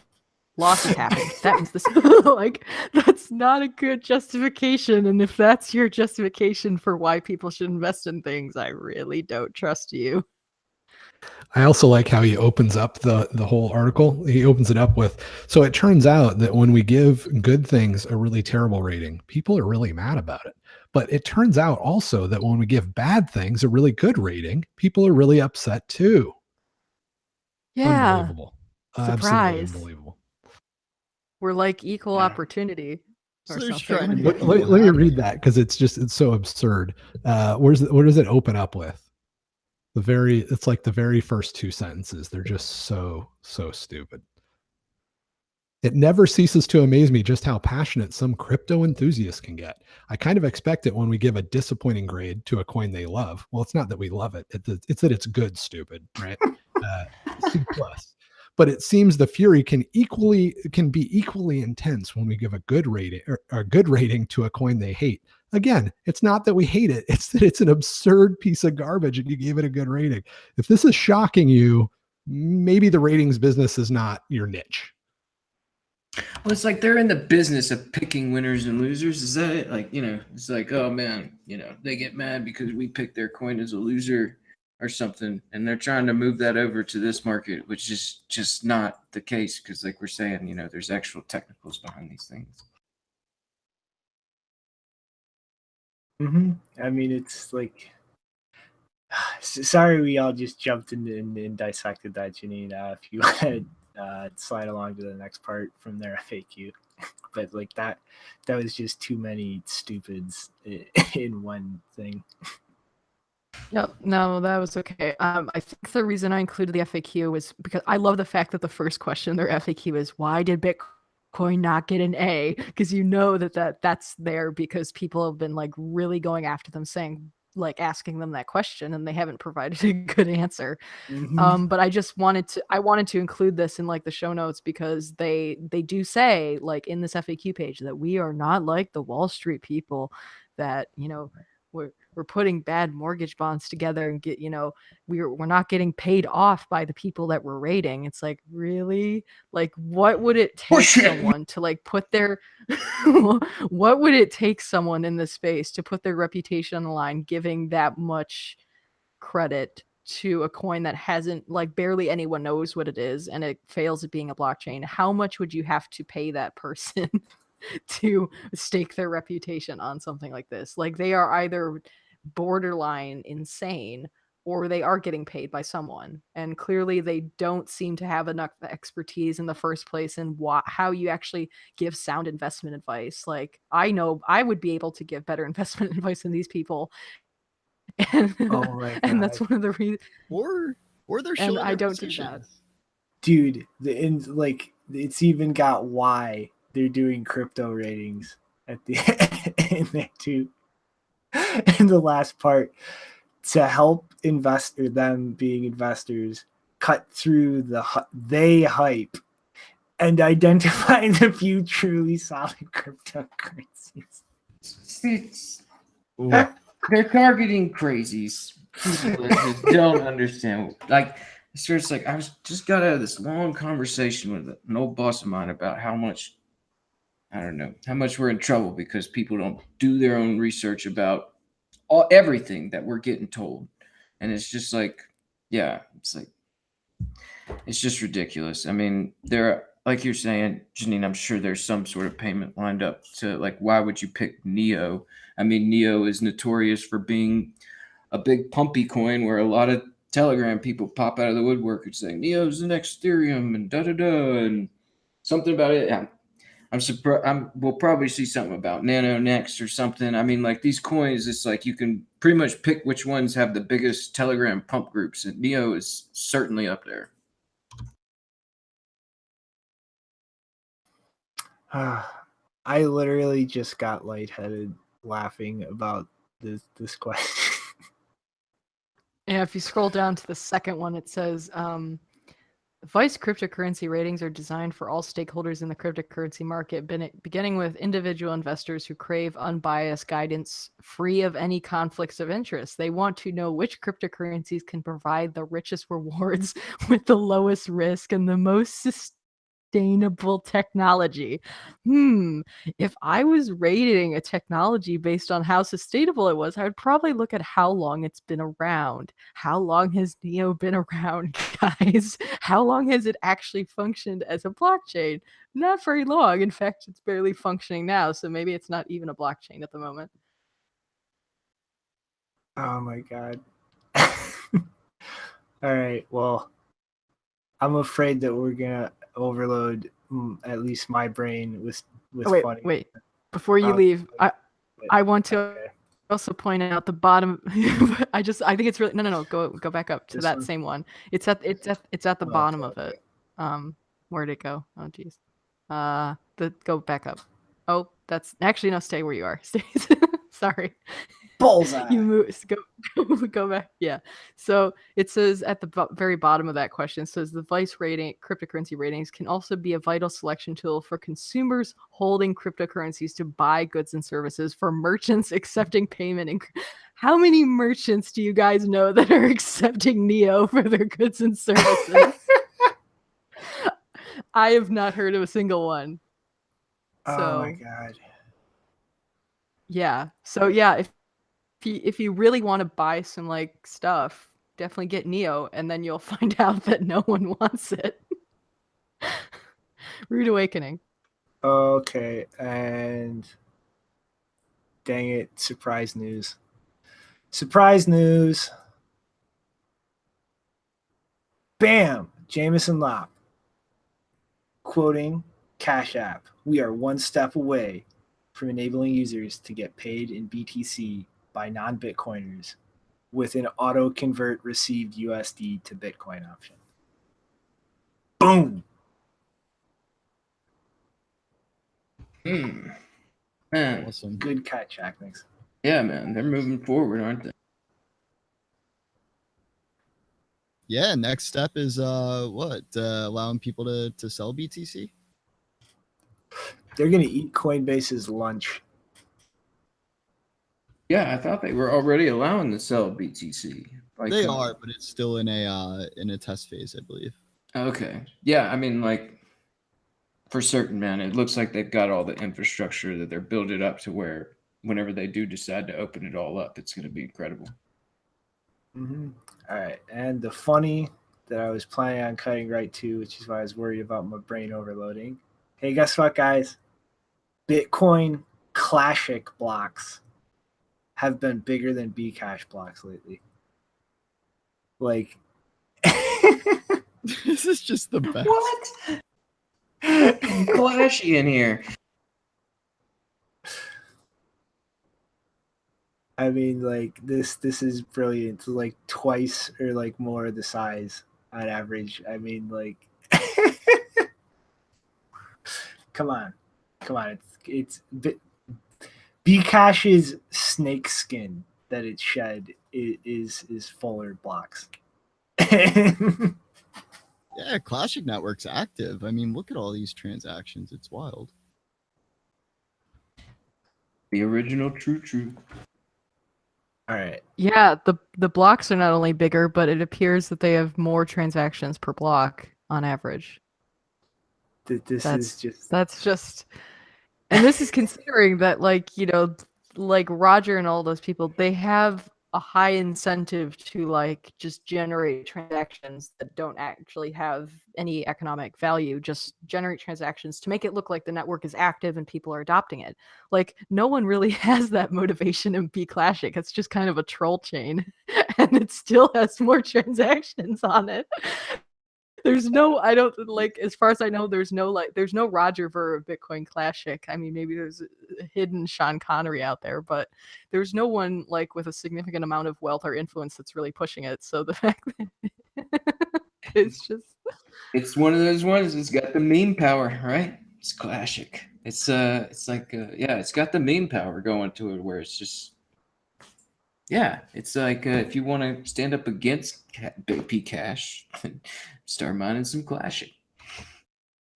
And like this next one, this is brain rot. So after going through all this nonsense down in Venezuela to push the petro and get government services and other stuff accepting the petro to help the economy, Maduro is ordering government services to accept any cryptocurrency. So can I pay in Pepe Cash? Oh shit. well, what I'm again, it's one of those moments where I don't have an ad blocker in my brain. So I did not know that ads could keep playing in the archive. That's really strange. How is that working? Whoa. The ads are even playing in the archive. Wait a minute. Is that an ad? Like, where's these ads? Install it in your brain. I'm going on vacation to Venezuela, and I'm only going to pay with Neo because I know that most of those transactions aren't actually going to happen. It's going to be a blast. Yeah, I mean, like, doesn't this like completely like the entire Petro project and this is just the tip of the insanity in this, guys. Like there are more punches besides this coming, but like the entire design of the Petro is for government services to accept that and prop that's price up because of that. So does anybody else think that ordering them to accept all cryptocurrencies maybe sort of kind of undermines that a little bit, especially when they're not really taking steps to distribute it through their population? Yeah, it's they're not really looking at that for sure. Yeah, can we actually go to wherever this quote came from? Because I'm the fact that Venezuela launched its own petrocurrency. I mean, that's a whole, that's gone a few levels above crazy that I was expecting a few months ago. But I would not expect them. Can we actually find the source of this quote? Because I'm like so skeptical of this right now. I think it's the actual leader there, Nicholas Mardado, has ordered various government services to accept cryptocurrency. Yeah. But where it says it's reported on the website Superintendency of Cryptocurrencies. It says the president said, so I guess it's him who actually said it. Yeah, but I mean, this is but obviously he was speaking he was obviously speaking in a different language than English, so I don't know how good this translation is either. Yeah, that's true. It was also the president of the House of Pancakes, not the president of the country. But Shinobi, can you see where that quote actually comes from? Like, is there a link to the website or something? They usually cover it. I'm sorry, real quick, guys. My cat is being a little shit. I'll be right back. Okay. It's all good. It's like the pets episode. Yeah, we got the trouble with the pets, man. I understand it. But like honestly, I thought this was about to be about Venezuela, like was launching a second crypto. That's what I thought I saw in the news. And this is like they're allowing you to spend any crypto available. I don't know. It just seems like government's really running the game there, right? So I mean, it's like they can cause a pump and then go buy a bunch of crap they want and then do the dump. It's like I don't know. It's like they got trying to grab every level of that game as they can. It does actually say at the top paragraph there, it says, in addition, he has announced the launch of another cryptocurrency, this time backed by gold. So. Right. One petro, one gold. It's going to be backed up by jungle. Yeah, again, this is like a lot. And I'm still kind of skeptical that this is really happening. Well, I mean, I have to give, like, I really do, like, I did the archive. I don't like supporting Roger Ver's search engine stats, but I mean, I do have to give them that when they do things that aren't connected to Bitcoin Cash, it is usually very well fact checked. And like it's even the gold thing. Even before the Petro launch, starting another one backed by gold. Like they or okay, Maduro. I'm not gonna lump the rest of the Venezuelan government in with his insanity. Wants to set up gas stations on the Venezuelan border so that people from other countries can come buy discount gas from Venezuela and pay in the petro and other cryptocurrencies to try to like I mean he's undermining the whole like price stability mechanism of the petro, like saying that everybody must accept all cryptos. He wants to start another cryptocurrency backed by gold instead of oil. And literally his plan to try to get people using it is gas stations on the border to sell to foreigners. I mean, does anybody else think that Maduro is just a lunatic dictator who is completely losing it? He certainly doesn't know what he's doing. I mean, like, yeah, he's definitely losing a little. But yeah, I don't know, man. Like, I'm just I'm thinking like he's in Venezuela, right? Like, he's going for petro and gold, these things that you can't really like say with certainty. Like, this is how much they're like. Why, man, dude? Nicholas, man, you should be saving the rainforest, dude. Do a token backed on the Amazon there, dude. Jungles, hectares, put it on that. Now you got another third token out there with like some real scarcity to it. I think you got to remember that this guy is the Mark Karpalis of Venezuela, right? He wasn't running the scam. It wasn't going well, but it just kind of ended up dropped in his lap. So he's like the tier 2 con artist. The real guys have already bolted. Yeah, I think you're right about that. And it's like the cherry on top is the National Assembly of Venezuela declared the petro illegal. So he wants to push forward with that. He wants to accept any cryptocurrency. He wants to create another one. And then he wants to start crypto gas stations that would take crypto on the border of the, like, I mean, like, dude, is he legit losing it? Does he think he's going to pull some military coup when the entirety of the rest of the government, for the most part, is going, no, stop, no? I mean, I like this. I like this comment from a CNBC, a guy, or yeah, this economist told CNBC that Venezuela has been known for misappropriation of assets in the past, and the central bank has just created hyperinflation. So I imagine there'll be transparency and trust issues. Like, really, you imagine it? Like, yeah, there'll be definitely issues. That's where it's like I'm sorry. I was just gonna say, like, yeah, it's like I don't know, it's like they're under this like thumb of hyperinflation, where maybe that's where he's like saying and grabbing for anything, that might be of help for him, because they don't really know what to do in this situation.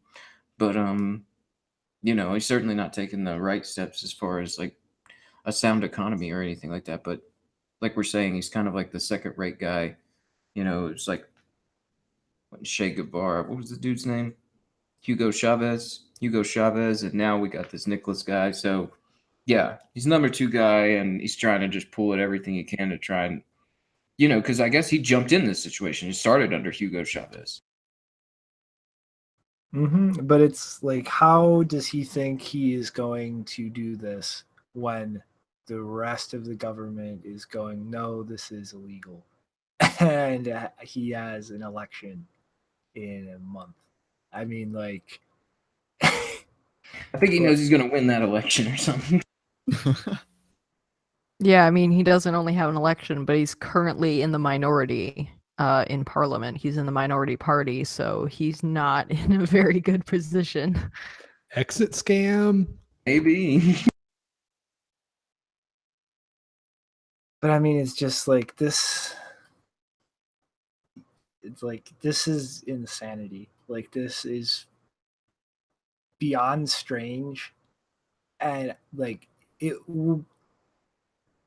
I will be unable to find something darker like not find something darkly humorous if he attempts to pull a coup d'etat or like take some unilateral military action in the near future and keep pushing this insanity. Because I mean, this is just like, it's like I follow this space so closely, but when I step back and I see something like this in a vacuum, it's like, is this seriously happening? Yeah, I mean, like, I don't know. You'd imagine some sort of consequence would come up to where, I don't know. It is happening. I don't know, man. It is. I don't know what's gonna shake out from it, other than a lot of people in Venezuela are gonna end up losing some value. It's not a good situation. So should we move on to a project that is definitely not a scam? Indeed. Sounds good. Yeah. Dun-na-na. Dun-na. Samurai Wallet, for those of you who didn't know, also has a watch-only wallet, Sentinel. And ding, ding, ding, ding, ding. Yeah, so this, I don't know if this is specific, the OpenDime integration is, or the compatibility is specifically Sentinel. It might be a separate thing, but I just thought it was good to show them in tandem because I thought it was really cool that you can use your Samurai wallet to like verify balances on your OpenDimes and also to extract balances as well if you want to break it open. That is so cool. Like, yeah, that's real. I like OpenDimes and stuff, so it's awesome to see like just something where yeah. I mean, like, hey, that Bitcoin bearer bond thing, you're out there on the streets and somebody's like, "Is this thing really got point something Bitcoin on it?" Throw it in there. There you go. See it. Things are getting weird. Governments are saying stupider and stupider shit. People, it's time to like take your privacy and your security seriously if you're not already. Like, you will wake up one day and really wish that you had. All right, so I guess that about rounds off the first episode after that long hiatus that took forever and ever, guys. I was gonna say, is this season 4 premiere, or is this just like season 3B or This is something? I would. Well, I like to keep with even numbers, and since we kind of got into a routine where it's like 30 episodes per season, I feel like we should just finish that off somehow, some way. Because I don't like cutting it off. This is just a thing. Yeah. This is just 5 random things in this thing. Ah! But all right, who's got some last thoughts for the day, though? I have thoughts. I always have thoughts. Yeah, go for it. My last thought was 4 hours ago. I kind of, because Nick Szabo did a really good talk at the Blockstack Berlin, and I keep kind of iterating on stuff he said before, but he mentioned a lot of new terms and concepts about markets and Bitcoin's role in that. And so I kind of like put it all together, and because the 3 things that he said about trusted third parties are that they're security holes, they're reliability risks, and then they're lawyer magnets. And so, especially with today, the stuff with Binance, we didn't even talk about Binance. I guess we have to talk about that next episode when we find out what's going on. But just any time shenanigans are happening with exchanges, like the past few weeks, I've been thinking about this term of like market breakers. Like, what happens when a market maker turns into a market breaker? And so I thought that was like a good way of summarizing, like, when you have exchanges who don't respect the risks, like the security risks, the service that they're providing to people, and the fact that their role as a custodian makes them legally vulnerable, not just jurisdictionally, but just in terms of the fact that if they're holding people's money, that puts them in a very vulnerable position, not for themselves, but also for other people and legally. And so I decided to tweet this thing about market breakers. which I tried to find out if someone had used that word before, but I didn't find anything about that. You coined a phrase. So, yeah, I tried to make sure that I wasn't passing off anyone else's ideas. The other thing that I have a thought about, or just someone else had a thought about, is that there's a lot of bad inheritance planning advice going around. And so if you're reading, this wasn't a particularly prominent outlet, but if you see stuff that tries to give advice about how you should, do inheritance planning with cryptocurrencies, generally assume that that person is probably wrong. In this case, they were very epically wrong. So if you want to get some good advice about how to handle that, you should probably go to Third Key Solutions, which is Pamela is the CEO of, because they actually do work in that area, and they don't just write articles about their whimsical imaginations of how they should, dream up some kind of security scheme for how you should transfer that, because most of the time it's probably bad. So definitely be careful with that. Yeah, that's some awful advice there. My final thought is just, we're just under 2 weeks away from the first day of spring. It's starting to warm up a little bit here in Colorado. I know over there, aka you got a nor'easter going on, but spring is coming, so that's a good thing. Get out there and get ready for that outdoor weather. I don't know, get out in it if you can. If wherever you're at is feeling like spring, get out there. I know it's kind of a global thing, so it's kind of weird. I'm probably not necessarily spring everywhere, but it's getting nice here. So if it's nice out there, go enjoy it. I'm going to do that too. JW. Thought. Let's see. Final thought. Check out that proof of work change debate that I did with Cobra a couple hours ago. It's not the most entertaining, but I think it's pretty educational and worthwhile. That seems to be the hot attack right now on Bitcoin. We'll see what the next one is. Bcash seems to be winding down, so keep your eyes out for the proof of work change nonsense. Scam. Thought.